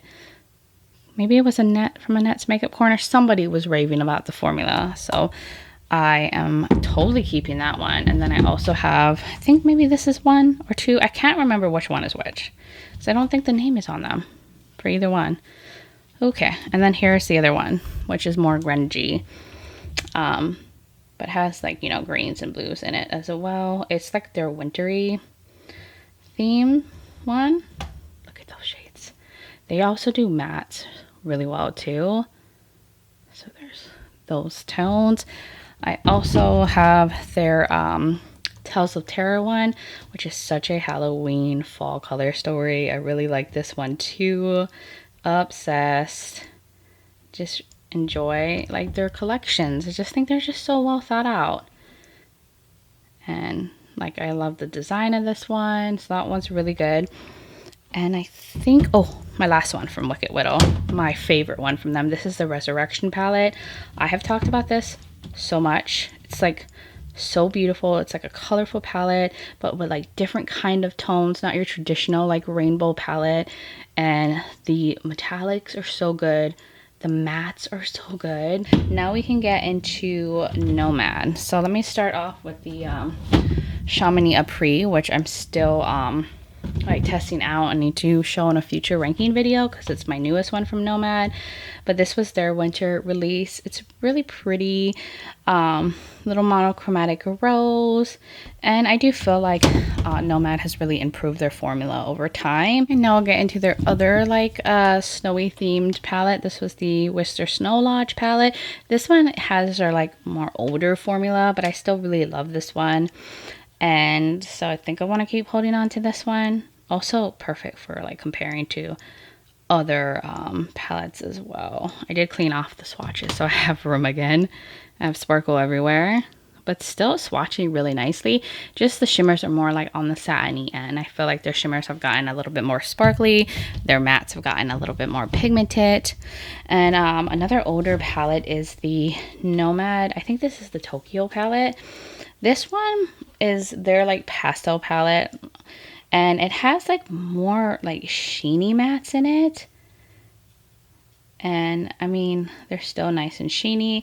These shimmers are really pretty. And overall, I thought they did a pretty good job with like their pastels in here. So I want to hold on to this. And these kind of shades like work so well to the crease or like on the lid because they're so easy to blend. These like sheeny mattes. So keeping, I don't think I'm going to let go of any Nomad ones. Then here's the New Zealand Stargazer. I think the shimmers are so amazing in this one. Highly recommend this one if you want like those deeper, shifty, like multi-chromes. Like look at that, and then look at this one. So good. I think they still sell this one. But if you just want those smooth multi-chromes, you can definitely get it from this one. And here is the Nomad Fêtes de Provence. I think I'm going to let this one go. I said I wasn't going to let go of any of my Nomad palettes, but I don't really reach for this. I have a little bit of hard panning on some of the shades. And then I have the Nomad America's Parks palette. This one too, I think I want to let go. It's pretty. It's like, you know, muted colors with some nudes. But I haven't used this in a while, and I do see some hard panning. These shimmers are not as impactful. And then I have the Nomad, I think this is the Iceland Fire and Ice. I think I want to let this one go too. This also has their older formula. I just love the formula in their newer palettes. And I have this from like Wicked Widow and other brands, like these kind of shades that are just more impactful. I used to really love this one. And then here's the Nomad Royal Europe palette. I also adore this one, and I love, these are all multi-chromes that are so creamy. If you're looking for those more black base multi-chromes in your life, because like these kind of multi-chromes, sorry, like my swatches suck, can be really expensive to buy from indie brands individually. So to have all these multi-chromes in a palette, these swatches aren't doing it justice. It is overall more of a darker palette, but I really love that one, so I'm going to keep that. Then I have the Nomad Hudson Valley one. I'm definitely keeping this because I love the color story, even though I do think this is kind of their older formula, not as good as like their newest palettes. Like these shimmers are just more lackluster, but I still really like it. I love the theme, the packaging, and I like the mattes in here. And then we have the Nomad, this is the Japan Fuji 5 Lakes one. This one's really pretty. See, like the shimmers are just more amped and their palette's more sparkly. And I mean, this wasn't necessarily my most favorite color story, but I do like the formula in here.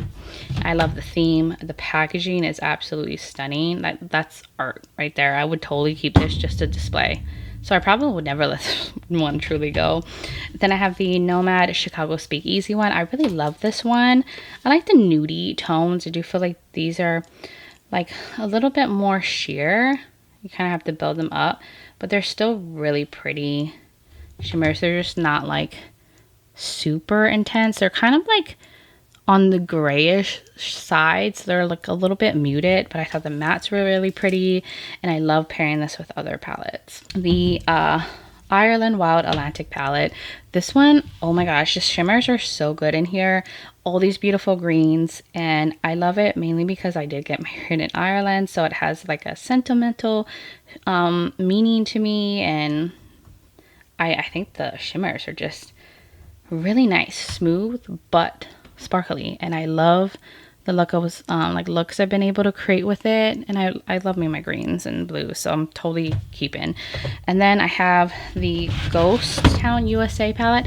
I feel like this one has like some of the prettiest shimmers that Nomad has done. It's a more cool tone palette on the nudie side, and when it comes to nudes, I love my cool tones. And like, look at them, they're like extra foiled. I think they call these like ultra metals, I forgot the name of it, but I like this shimmer formula from them, and I want to see it more in their palettes. Like, where do I swatch? Because I thought these were just so good and impactful, and the mattes are really nice in here too. And then there is the Nomad Monteverde, right? The Cloud Forest palette, something like that. This one is themed for Costa Rica. This is one of my most favorite ones from Nomad because it's so fun, so bright and colorful with these pops. I did go to Costa Rica and I fell in love. And I think I brought this palette with me. Actually, I think I did. And it just, you can make the most fun looks. And I think it's one of their most like brightest poppy color stories. So I want to hold on to that one too because I really love it. Because I love a lot of color, so that makes me happy looking at it. And then here is the Nomad Haunted Europe palette, one I also really love. It's more muted, more smoky, more grungy. The shimmers are definitely more on the smoother side, but I still really love them.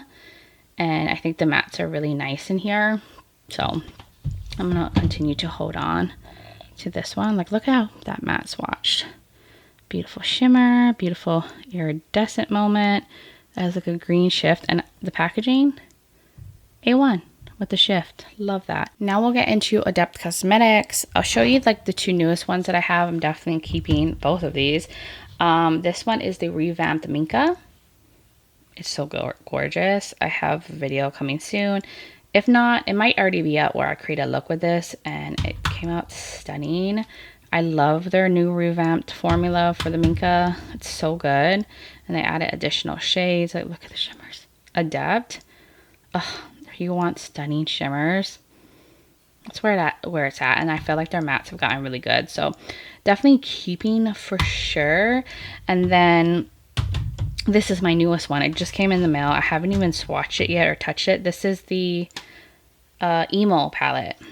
So I love this updated packaging. It's giving like Natasha Denona. These have like muted greens and sagey shades and some muted blues and stuff. I'm not going to swatch it yet because I'm going to do it in a swatch comparison or when I do a look with it. So I don't want to swatch it yet. The House of Ale. I really love this one. Bright and intense and beautiful shimmers in here. Mattes were more on the buildable end, but the shimmers are like super creamy in this one. And just fun. And it's a good little travel size one. I took this on a trip with me, I think to Vegas, and I used it a lot. And then I have the Amy Loves palette, which is a beautiful cool tone one. There I have my pinks and gray shades that I was talking about.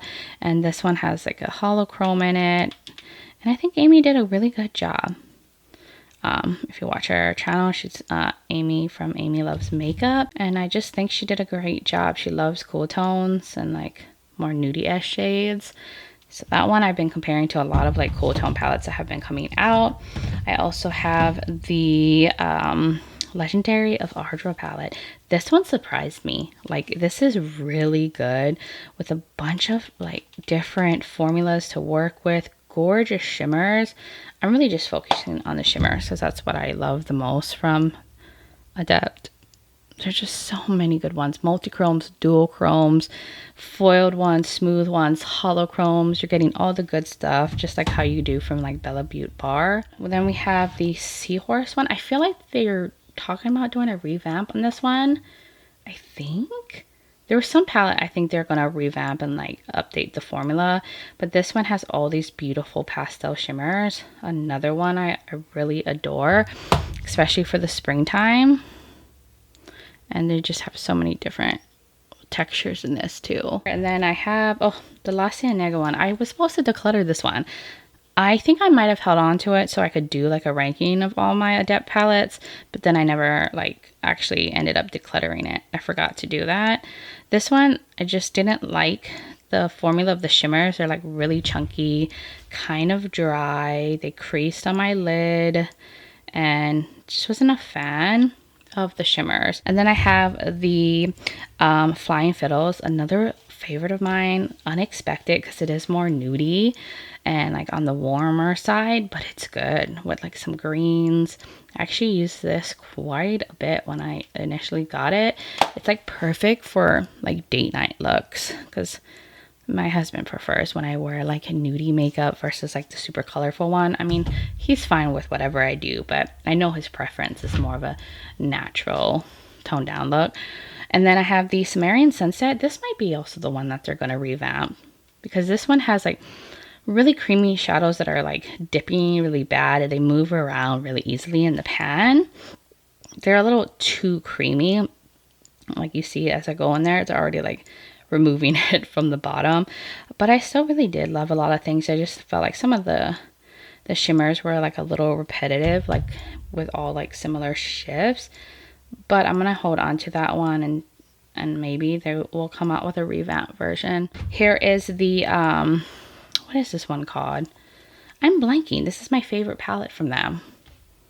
The Inspired palette because of the greens, and they have smoother metallics in here that are easier to work with. This one I'm never letting go. I adore this one. It's my #1 favorite from them because it has these beautiful shifty greens and shifty blues, and they don't sell it anymore. I would be devastated if that was gone from my collection. Then I have the Cyborg Choir palette. This one is also really beautiful. This one has holochromes in it and it has some really pretty mattes. It's also giving Easter, but it has depth and the shimmers. And surprisingly, like this yellow matte is really nice. This yellow shimmer. What else? Let's just swatch them all, why don't we? And put that over here. Whew, I'm starting to get tired. Been filming for a while, but look at those. Really pretty. Then we have the Element 115. This one is more like blues and purples, but I also really love the shimmers. Thought the mattes were nice in here. Okay, I don't know how much longer I'm gonna last. Like, we'll just swatch right here. Why not? Let's just put it everywhere. And we have the Unity palette, also really pretty, more nudie one. I feel like overall, it's like on the lighter side. I wish there was some lighter, not lighter side, darker side. I wish there was some lighter shimmers. They're more like nudie shimmers, but I still appreciate it. And I thought the mattes were nice in here. I'll put that here, here. And there's those. Here is the Codane, or Codane. I can't remember the pronunciation. Oh, that one broke. This is one of their older palettes. I feel like the mattes on here were definitely more on that buildable end, but I still really love this one. I want them to revamp this one. That would make me happy because I do like this color story, and I would love to see it in their more like updated formula because I think it's really pretty and I adore it. So there's those swatches. And we have the Plain Jane. I believe this is the original one. They did do a revamp. I don't know if they still sell it, but maybe they'll bring it back if it's not there anymore. I will never let this one go. This is when I fell in love with the brand, and I still think the shimmers are stunning, creamy, still showing up really well. And this is where the love started for the brand. I think this is where like a lot of people start to notice the brand from this one. So that one is staying. And then we're running on to the last few. So I have the Vivette. I really love this one. Such a unique color story. I will swatch them because it's so fun. The mattes are really good in here too. I just think it was really different. Love the looks I've been able to create with this. My pile's getting out of hand over there. But now I finally have some room. Like, look at these. So pretty. And then I have the original Minka palette, And I should have compared it next to the older one, but I did do comparison on a video. If you want to see that, I'll link that video below. But this one just has like a chunkier formula, less options. The newer one included some more mattes. And then here's the Heather Austin palette, the collab with Heather Austin. This one is a fave too of mine with the mattes, and like I think she picked really beautiful shimmers and some good grungy tones to go with the shimmers. Ooh. So yeah, that one's staying for sure. And we have the Amunet New. They had like two versions. I think a dark version and a light version. I think I have the dark version. This one too, I would love to see them redo it with like their updated formula, because I thought this color story was just a really beautiful nudie one. I just think the mattes are a little bit more on the buildable end in this one, but I don't want to let it go. And then here's Nihydran, another one they should revamp too. This one has more cool tone shimmers. I think this was the second palette I got from them after Plain Jane, and these ones are still really good, still really creamy, still packing a punch. These shimmer mattes are kind of sheer. I'll show you, but look at these shimmers. Like that one, see how it's kind of on the sheer end, but the shimmers are really creamy and still very impactful. And that was the last one for Adept. So I have my Ace Beaute, and I think I'm going to keep all of them because I love them. This is the Tropical Vibes one. I think they like redid their packaging or branding. And they recently came out with a palette. So hopefully they're like back in production here and coming out with more stuff. Because I thought they were going away for a while. They were kind of quiet and like their site was like discounted. But I think they're back. Because I think Ace Beaute does really good things. And people went crazy for this Tropical Vibes palette. And then I have the two they did. Was it Holiday? This is the Envy palette. Beautiful green color story. I love comparing this to green blue palettes too in my collection. And then this one I thought was just such a pretty like unique color story. This one has like purples with some like yellowy browns, and they just work. So now we're getting into this bin that has a bunch of different brands in it, a mix of indie brands and like mainstream brands. So I don't have that many palettes from Huda Beauty. So I have the Mercury Retrograde palette, which I really love this one. I've loved it forever. I love comparing this to other palettes, and I just think this is pretty. It's like my favorite. I've actually decluttered quite a bit of palettes from Huda Beauty, but this one has always remained a favorite of mine. So I'm going to keep it because it's beautiful, it's soft, it's ethereal, and I think this one is one of the best ones I've tried from Huda Beauty. Now I have some smaller palettes. I think I'm going to get rid of these two. I've had them for a while, haven't used them in a bit. This is the Topaz Obsession and then the Emerald Obsession. And though I love my greens, I have a lot of these and other like green palettes of mine and, you know, all over my collection. So I'm going to finally part ways with these two, but I am going to keep this one, the Wild Jaguar from Huda Beauty. I really love this one, especially for travel. And honestly, I kind of forgot about this one. So I want to, play with it again. I just think overall that one was really pretty and I did enjoy using it. And every now and then I want some cool tone nudes with a little bit of purple. Then I have one palette from Klarity Reign Cosmetics, which is a pretty new palette to me, and I actually really like it, especially the mattes. So I'm definitely going to keep this one. This one is the Cursed Moon one from MBA Cosmetics. This is beautiful. Probably one of my favorite like blue monochromatic palettes. I just love the formula in here. It is so pretty. Oh, it's breathtaking, honestly. And I just adore it. And because of this palette, I went and bought the other monochromatic palettes that they had. Like, look at this one. Look how shifty that is. And then I also have the Enchanted Elixir one, which I don't know. Have I tried this on camera yet? I don't even know yet where I'm at with like filming looks for palettes that have come into my life. But I really like this one too. Just it feels very comparable to the Cursed Moon one.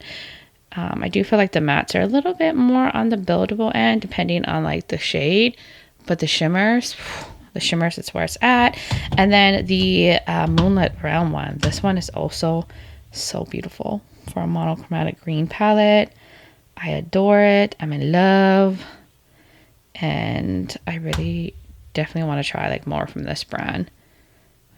Like the shimmers just have blown me away. And we'll get into the Simply Posh ones. So I have this one right here, the Coastal, which is pretty new to my life. It's more of a muted, beachy like theme, and I also really like it. I want to play with it more.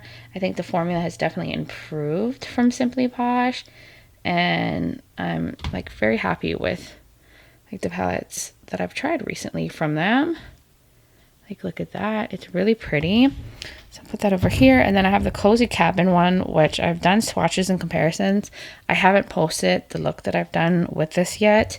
That one is probably going to be up before this one, but this one is really pretty with some pastel moments, some warm tones, and just really beautiful shimmers as well. Like, look at how easy they swatch. So I was really happy with that one. And then here's the Snow Angel one, which was their like Christmas release. Very pretty. Also, my look is coming soon for this one. And you know what? I'll swatch on this side. Again, my fingers are dirty already. Story of my life. And there's those. This one has some dual chromes in it. Look at that pigmented matte. This one's a little bit more sheer, that shimmer. Like the shimmer formula, I think overall is more sheer in this palette, but still really beautiful, very ethereal. So I'm keeping all of my Simply Posh palettes. And then I'll show you these two before we get into the rest of the bin. So I have these two from Adept Cosmetics, the Ink and Roses palette. And this one was their Valentine's Day release, also was recently shown in a comparison swatch video. And then I also decided to pick up the Metamorph one. This is like a butterfly theme. I think this came out sometime last year, but it's so pretty, and they're rebranding, so they have like a discount going on their website. So I was like, you know what, I'm gonna finally pick this up because I've been wondering about this one. I just thought it was so pretty. And like, I just love the tones. So I'll do one more bit of swatches right here. And I just think everything is swatching beautifully in this too. I have my Lunar Beauty palettes to go through now. I'm going to keep all of them. I really love Lunar Beauty. This is the Siren Sunset palette. This one has some like cool tone nudes with some jewel tones, some multi-chromes in here. I think this is really beautiful. I love the tones in here. These have those smooth, like, multi-chromes. I thought the matte formula was really nice in here. Like, look how smooth those multi-chromes are. I went ahead and took my watch off, so I have more real estate for swatching. Look how that swatched. So pretty. Here is the Moonshroom one, which I really love because it's a grungy palette. And I just love these kind of like murky tones. Also, the formula is really nice. They overall have really nice kind of like creamy, smooth shimmers that like won't really enhance texture. They don't have like, you know, flakes and glitter chunks in them. They're just nice and smooth, easy to work with. So if you're worried about like shimmers that will enhance texture, I don't think these will. And then I have this one, the Eternal Eclipse. This one I've had for a while. I've loved it for so long. It's mainly cool tone with a little bit of warmth in here. A really beautiful silver, because you guys know I'm a sucker for a malted silver shade. There's like some turquoise thrown in and some like pretty nudie shades. Like, look at that silver. There's that. This beautiful deep shade. And then that brown. So then I also have this one, which I think might be my oldest palette. This is the Moonspell Volume 2.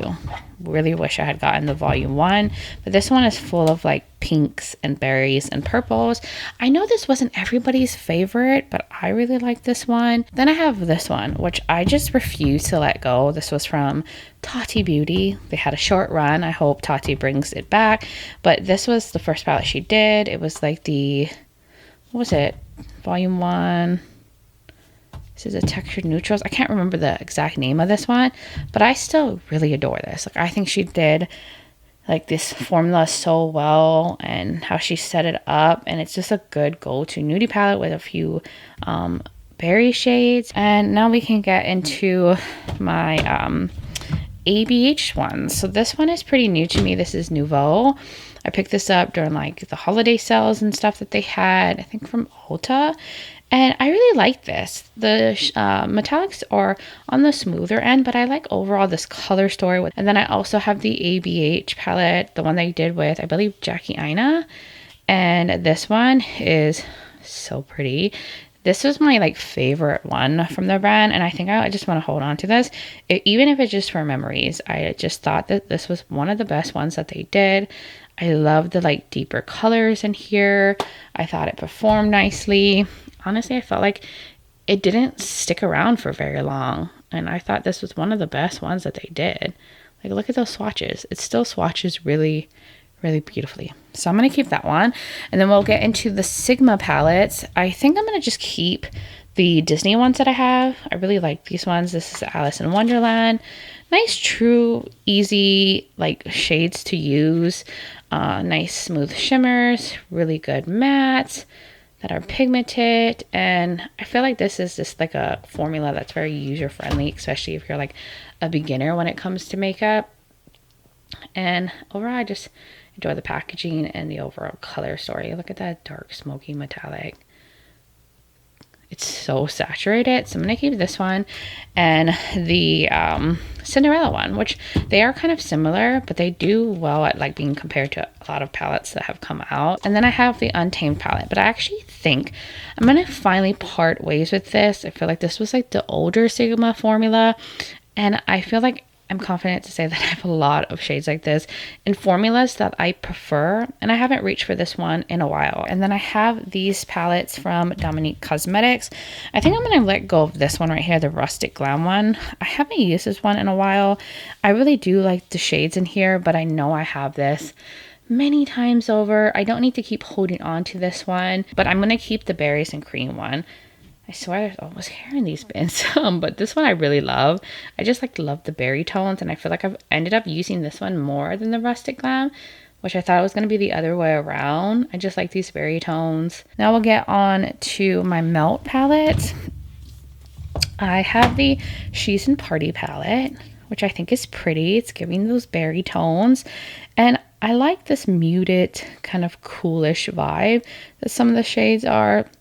I do wish that Melt would make more impactful shimmers. I love their mattes, but I really feel like they could step it up in the metallics, and then, you know, it would be even better. But I still really like this one. And then I have the Gemini palette, which it's full of beautiful like grungy tones, and I don't want to let it go because I really like the mattes in here. And then I have the Murate palette, which I'm probably never let this go. It's nostalgic to me. I have sentimental attachment to it, and I've played with this a lot. I've loved on it. I've talked about it. I raved about it. Like, this used to be that it palette that everybody wanted, and I know for a fact I just never want to part ways from this because it's beautiful and it has a lot of like fond memories attached to it for me. So there's that. See, just the same old shimmers, but look at these mattes. So pigmented, and still so pigmented, and I've had that palette for a while. Then I have the Gemini 2. I was going to declutter this last declutter, and then someone suggested to just take out the shade that I found mold in. I don't have any like moldy other shades, so I wanted to keep this because I like I said, the matte. And then I have the oh, I'm dropping things, the Melt what is this called? Amore e Mariposa. That's right. And I still really love this one as well. And I also have like a nostalgic thing with this, like a sentimental attachment to it as well. I think just like the theme behind it was really beautiful. Now we can get into my Natasha Denona palettes, and I don't think I'm gonna let go on any of these. And yeah, I love this like retro palette. It's giving She's in Party kind of. Oh wow, they're actually quite similar. Do I need both? Probably not. Am I gonna keep both? Probably yes. I just love these kind of tones. Here's the Love palette. This one's also really pretty. Still adore it. I feel like I just want to hold on to it one more year, and then I'll probably part ways with it.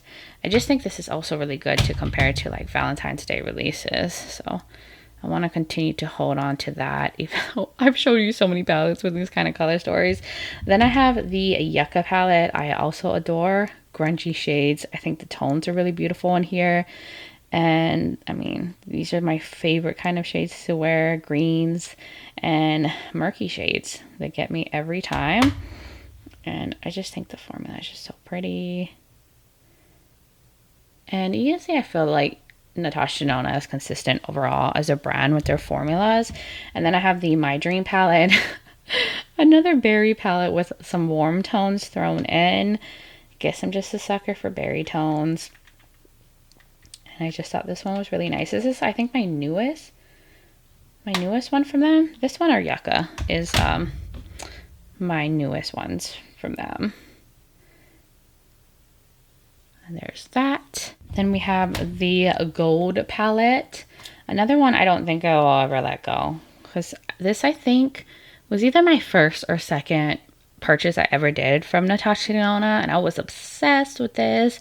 I used it to create like a festival look when I went to some music events. Like, big fan. And I'm still a big fan. I think these swatch really nicely. This is definitely the older formula from Natasha Denona, but I still think it's really good. And then I have the Metropolis palette, which is my #1 favorite palette from Natasha Denona. Felt like it was underrated. I wish that they would come out with more palettes of this size with this many options. They haven't done a palette with like smaller pans that have this many shades. I think this was the best bang for your buck. Like, you got so many different options. So one day maybe they'll come back out with this kind of style. I don't like this.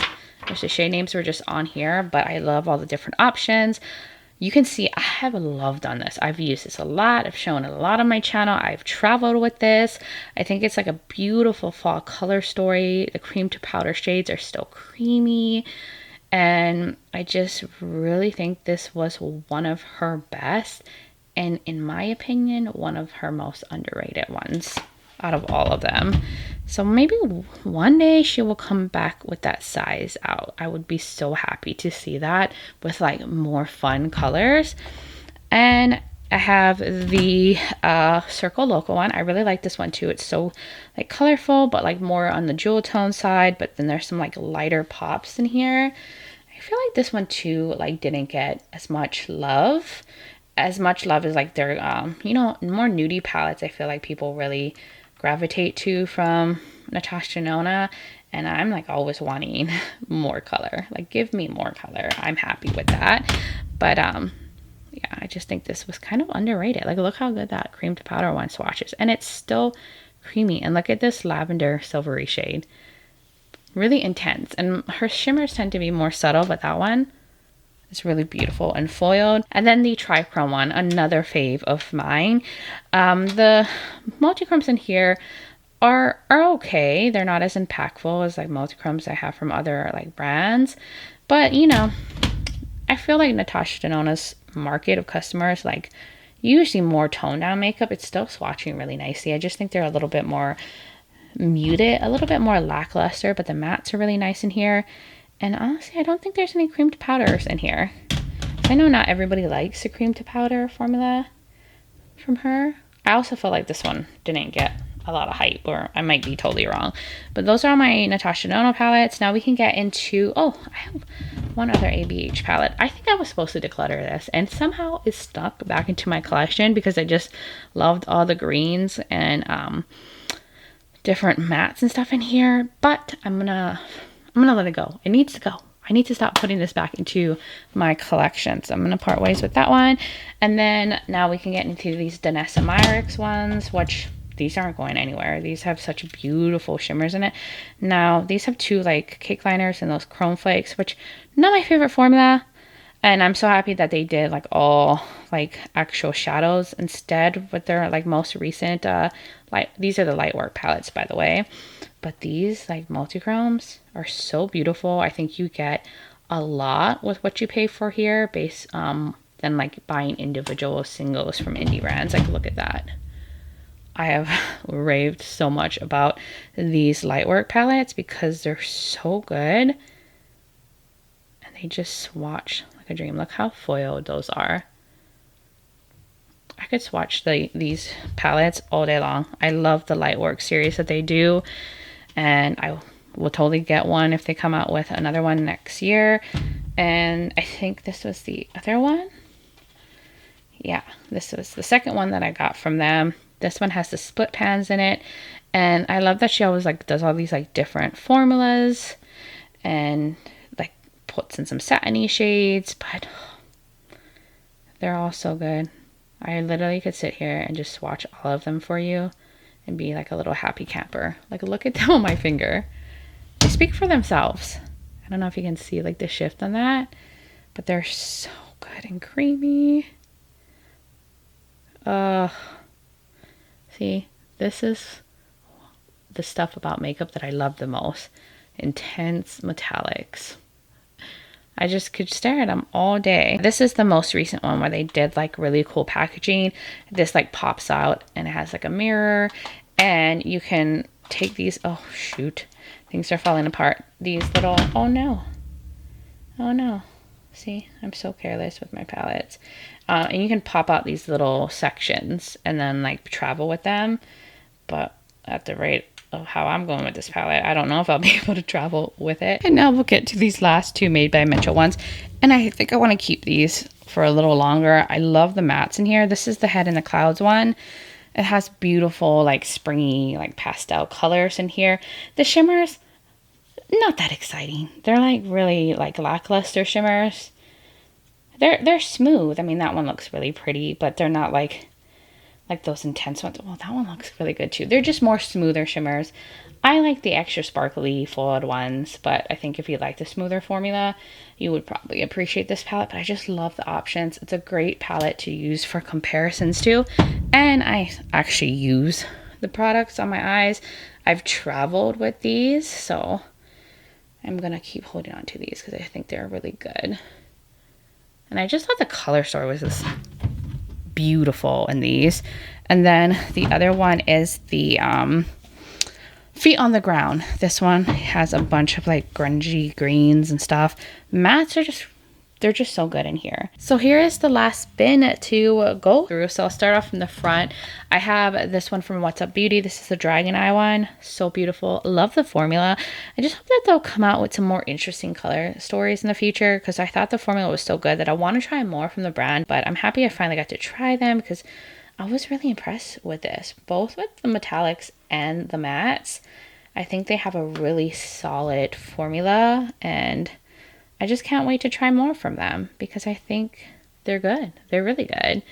So I'm going to keep that because that's stunning. And then I have this palette from Fantasy Cosmetica, the Harvest of Souls. Also super adore this palette. I love the colors in here, the different textures. The mattes are really good, nice and creamy. I was really impressed with this color story. Pretty sure I ranked this really high up for last year. This was their Halloween release. Oh, I mixed some colors with this one right here. It's so pigmented though. So good. And definitely want to try more from this brand. And then I have this one from Touch of Glam. This was their There's Been a Hollow Misunderstanding. I really want to see more palettes from this brand. They tend to just concentrate on singles and mainly shimmers, but their mattes, excellent. I have raved a lot about this palette. There's holochromes in here. I just feel like people aren't really trying this brand because they really concentrate on singles, and singles can be so expensive.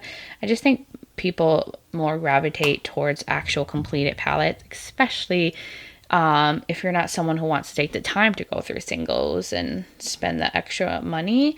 Like, look at this holochrome green. It's so beautiful. And look at these, like this buttery matte. It just goes on so pigmented. And then here's another like holochrome shade. This one is so stunning. And then I have Electrum. This one, I just bought their newest palette too. This is the Blood Moon one because I was so impressed by this palette, especially the shimmers. Some of the mattes are more on the buildable end, but these shimmers, and there's also a holochrome in here too, are so good. And then like this little warm brown matte, really good. I feel like it's dark in here, y'all. It's so dark all the time in this space. I can never get the lighting right, but look at these swatches. Aren't those stunning? I definitely will keep trying Electrum. I can't wait to get their new palette too because it looks so pretty. And then I have this one-off one from Midas Cosmetics. This was a collab with the Basic Bee, the Perception palette. I've held on to this for a long time. I thought they were going to come back and rebrand, but I don't think they did. And I just really love the mattes in here and all that, but I have this in a lot of palettes now, and I think I'm ready to let go. I did get a lot of use. You see, it's been touched a lot, swatched a lot. I've traveled with this, and I think it's time to just let it go. And then I have this Cosmic Wanderer palette from Terra Moon. This one, I have not used that much. I don't know. I just felt like these shades were really redundant. I'm kind of tempted to just pull out these because they're magnetic and put them in a empties palette because I do like some of the shimmers, and then just keep some of the mattes. I think that's what I'm going to do. I'm going to kind of break it apart. I mean, the palette is pretty too, but the overall color story, I don't know. I don't gravitate towards it even though I love jewel tones, and I never think to use it. So I feel like if I put it with my singles from Davina and Cleona and all that, I will probably touch this more. These ones are okay, but the mattes were really nice. You know what? Let me be real. I don't think I need to keep this. I really have these kind of mattes and stuff and these kind of shimmers, and I don't know. I don't think I'm going to take the time to take it apart. So I'm actually going to pass this on to someone who will probably love it even more than I do. And then we'll get into these fluorescent ones. These are fairly new to my collection, and I actually think these are really pretty. Definitely more nudie and muted, but I just love the packaging. I think it's beautiful. It's definitely artwork, and I want to hold on to these since they're pretty new. I was sent this in PR, and I overall enjoyed these palettes. I think they're just perfect for someone who likes more toned down makeup. And I know in Asian countries they tend to do more softer makeup, but I'm just impressed with the packaging and everything. It's just so pretty to look at, and I'm just so thankful that they thought to send me some of their makeup. So keeping that, even if I stop using the makeup, I would totally display those pieces because they're gorgeous. And then we'll get through Menagerie. There's these two. They haven't done much, I feel as a brand. I know that they're still open, they're still existing, but I feel like they haven't really had much releases. So I am going to part ways with these. This is Claws. Look at how cute though. I might just keep this and put it in the background as display, but I'm not really going to use the shadows, but I love cats. I think I'm going to keep it for that reason, but I'll put it in the declutter pile because I'm not going to be using it anymore. I think I might just take out the shadows. And then here's the Paul's palette, which has a doggy, and I love dogs, but I'm just a sucker for cats. And this one has greens and stuff too, but I'm going to declutter that. And then I also have the Sugar High one from Menagerie. I thought this was really pretty, but I have this. I didn't love the matte so much, and I felt like it was lacking some depth. So I am going to finally part ways, but I raved about it when I first got it. And then I have the Pastel Pup palette, and I think this is good. The shade's broken. The black keeps getting everywhere. And I think there's just other pastel palettes I'm always going to reach for over this one. So I'm going to finally let this one go as well. I think I'm going to keep this one. I find this such an interesting color story, the Indigo Ink. This one I feel like a lot of people didn't really talk about. But I think I like those weird color stories where it forces you to put shades you wouldn't expect together, So there's that one. And then there is the Well Song palette that I have. This one, the shimmers are more smooth, but I'm really going to keep this more as a comparison palette for now. I think, right? I haven't swatched this in a while. I can't even remember what the formula is like. Ooh, look at those mattes. Okay. I think I'm going to keep them mainly for the matte. So the shimmers are not super exciting in here, but I do like those mattes. And then I have the Serenity palette. This was a collab with Annette's Makeup Corner. I was totally blanking. One of my shades cracked, but I still really love this one. Like I've said before, I love the color stories that she creates and the mix of tones, and she always has depth and fun colors. And I really like her as a creator, and I want to continue to keep this one as well. even though I kind of got this at the late end. I think by the time I actually got my hands on it, it was like being like discontinued or like sold out and wasn't restocking. But still a really beautiful one. And we'll go on to, I guess, Glamlight now. Okay, so I have the Street Taco palette. And for some reason, I just can't get myself to let this go. I've made the prettiest brown, like green looks with this. And I've gotten compliments. And so I still want to use it. And this one right here, Carnitas, so pretty. Honestly, I miss the old Glamlight. I feel like all they do is collaborations now with all these like shows and movies. And I liked when they were just creating their own stories and collections. I just like, I don't know. They're just more of like a collab brand now. Then I have the Hershey's Cookies and Cream. This one is a cool tone. Color story, some blues. I think I'm going to part ways with this. I have this and a lot of other palettes, like my Adept ones, Beaute Bar ones. So I can finally let this one go. But I thought this was a really nice, like more cool nudie palette with some blues. I also have all of the, like, I think this was from their Happy Hour collection.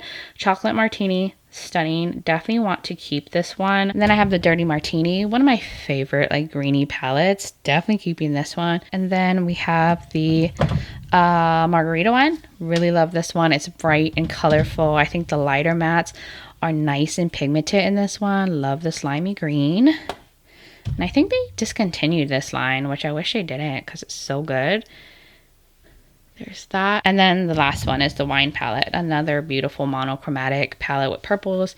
A few berry tones thrown in. And then we have the Chucky palette. I think I want to keep this one too because I just like this smoky, sexy little color story. Then I have the good old Ice Cream Dream palette.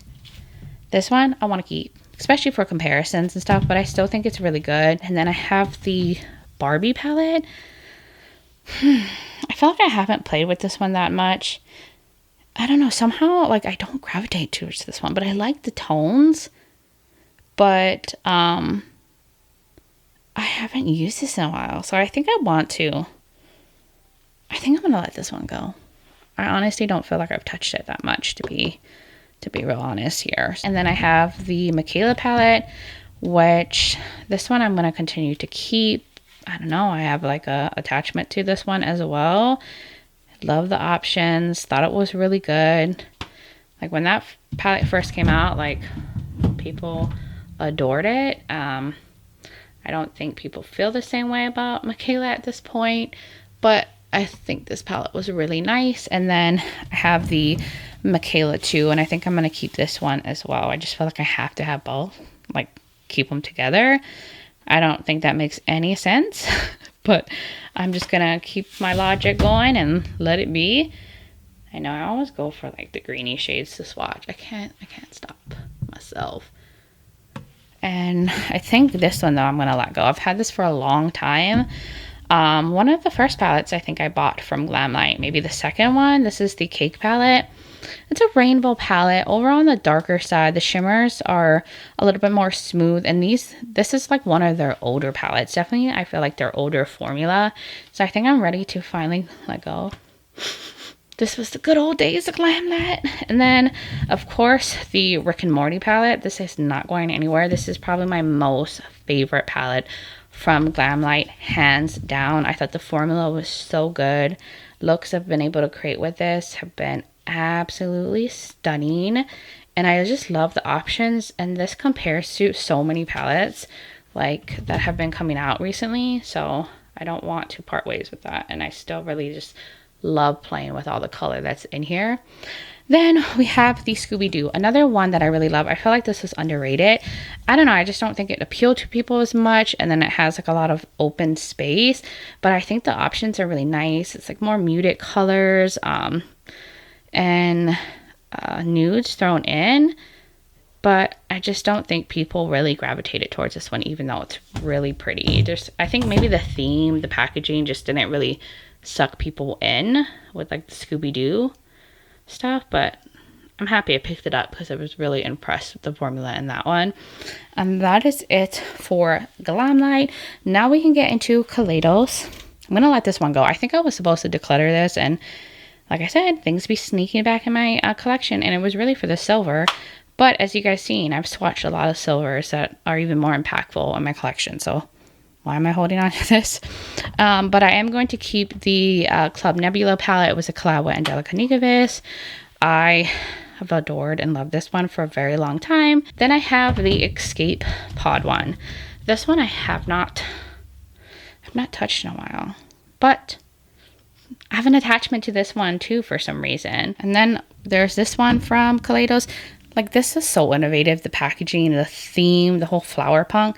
I think the shade is cracked. Oh my god, it's such a mess. I'm trying to clean that up, but I have to clean this off camera. This shade ended up cracking on me, but I find this color story so unique. I really did love this shimmer though that did end up cracking. So good. And it's still swatching beautiful. Like, look at this. Where is Kaleidos at? Where is their like exciting innovativeness? I miss this from Kaleidos. I do really like their Cloud Lab lip clays, but their recent quads just were very lackluster. And then like even when they did these Futurism palettes, this is the, what was this one? The Electric Turquoise. I always keep these. Still good, still beautiful. The Futurism Sci-Fi Green, another really good one. That's more like murky and grungy with the greens. I also love comparing this to a lot of things, so this will stay. And then here is the Futurism Cyber Bronze. I do feel like I could probably let this one go. And I said I wasn't going to let these go. I have enough silvers. And these ones too are kind of satiny. Okay, I'll let this one go since it's more on the nudie end. And then there is the Futurism Astral Pink. Do I want to let this one go? I probably should let this go. You guys have seen this color story a million times in my collection, and I haven't reached for them. I still reach for those other two. So, okay, I guess I am letting go some Kaleidos palettes. And then now we'll get into It's Belle. I miss them already. I hope they come back to the beauty space. I do have, first of all, I'm going to show you guys my Tropical Nights palette, my collab that I did with them. I am so proud of this palette. I have a backup of it. That's why I have two here. And I definitely want to do like a get ready with me using this again on camera. I just feel like it came and went, and I wanted to film more content, and the brand decided to shut down, and you know, I was really saddened by it because I really love this brand. The owner is so sweet. It was so fun creating this, and I'm really proud of this. And a lot of you guys seem to love it. So I'll do a get ready with me. I have to use this again on my channel, even though you can't pick it up. But I know, you know, a lot of you did pick it up, which I appreciate so much, your guys' support. And then we'll get into the other ones that I have from them. So the Cool Summer palette, which I feel like was a very underrated palette from them. So good though. I love this one. I love these colors. And then here's the Dawn of Fall one that has a bunch of grungy fall metallics. It's an all metallic palette. It's still really good, still swatching nicely. This one's kind of hard panny, but the rest are still really good, and I don't think I'll ever let these ones go. I'm attached. I have attachment issues to these palettes. Then the Break the Rules one, the most favorite one of mine. This one broke the internet. People went crazy. This is what really put It's Belle originally on the map, because people were crazy about this palette. I think Annette from Annette's Makeup Corner really like raved about that one, and like people just went wild for it. Like, look at that. And the palette was like, what, like $30 with these beautiful intense metallics that can be super expensive as singles from indie brands. Here's the Flare palette. This is their more lighter one. This one too is really beautiful. I need It's Belle to come back. Whether they come back under a new name or what, I need them to come back, because look at those shimmers. I'm making such a mess. Then here's the Fruity Realm, which is an all matte palette, which I thought these were really good. They're like pigments, neons, bright ones, fun tones. I'm like too dirty to swatch this right now, but I want to keep this. I like pairing this with my single shimmers, and they're all shimmer palettes. And then the Pixie Grove one, which is another favorite of mine from them. Look at this color story. It is so pretty. Then the very last one, Under the Full Moon, another one I thought was quite underrated from the brand. Had these like gray tones, a little bit green, some goldy shades, and some blues. So gorgeous too. Okay. I think the last thing I'm swatching for today's video. Nice pigmented mattes in there too. I like them. They were very innovative. They came out with interesting color stories. You see these shimmers. You see this goodness. So that was the final bin. So I'm going to go do a count, clean up everything. I'll show you like, maybe I'll do a whole little video of all the bins together so you can see them, because this little table won't fit all the bins on them. And I'll show you all the things I'm letting go. So I will be right back. Before we get into the numbers and all the palettes and everything, I wanted to show you guys that I did add some things to the declutter. So I decided to just let go of the Novelist Secret palette. After going through my entire collection, I know I have this in formulas I prefer over this one. So I'm going to part ways with that one and the side-by-side one, because I haven't used both of these in a long time. And I have this too in other beautiful indie palettes. And then I forgot to show you this as I was doing the declutter. This is the Natasha Denona Mini Crush palette. I think I got it in a Trend Mood box, and I think I've only ever swatched it. So I'm going to give it away. I'm sure I could find someone in my life that would love this little cutie right here. So with that being added, in total, I have let go, or I'm decluttering 54 eyeshadow palettes. I think that is pretty good. These are things I just really haven't used at all, and I know that there are a lot of people that would really love these palettes that are in my life, and if not, then I can donate the rest if I can't find anyone who wants to take them. And then let me pan you over to all the palettes that I have sitting on the floor here in these 8 plastic bins. It is a lot, because in total I'm keeping 317 palettes, so a little over 300, but I'm happy with what I have here. I adore all of these palettes. They're all special to me, and these are all the formulas that I really love, and I enjoy these palettes, and I just want to hold on to these. And yeah, I only decluttered like 20% of my collection, but I really was just showing you guys my collection. This was not for the sake of just getting rid of things just to get rid of them. I wanted to keep the things I love and let go of the things that I'm not really using that can be given away. So that was everything for this collection slash declutter. So I am going to take you guys back to my face so we can wrap up this video. Hello and welcome back to my face. If you've made it this far from watching through the video, you are the true MVP. You are a ride or die, because I know this video was really long. So if you made it to this point, you're pretty dang amazing. So thank you for taking the time to watch this video. But you guys will now have to let me know, what are your thoughts in the comments below? Were you surprised by the things I let go and keep? Do you do a declutter every year? I would just love to hear from all of y'all. And if you're new here and you enjoyed this video, you like a lot of fun and colorful makeup content, you like a lot on indie makeup, then please hit that subscribe button and join this little family. I would love to have you here. Also, don't forget to check out the description below. I will have my declutter collection playlist linked, as well as the video of me putting this look together.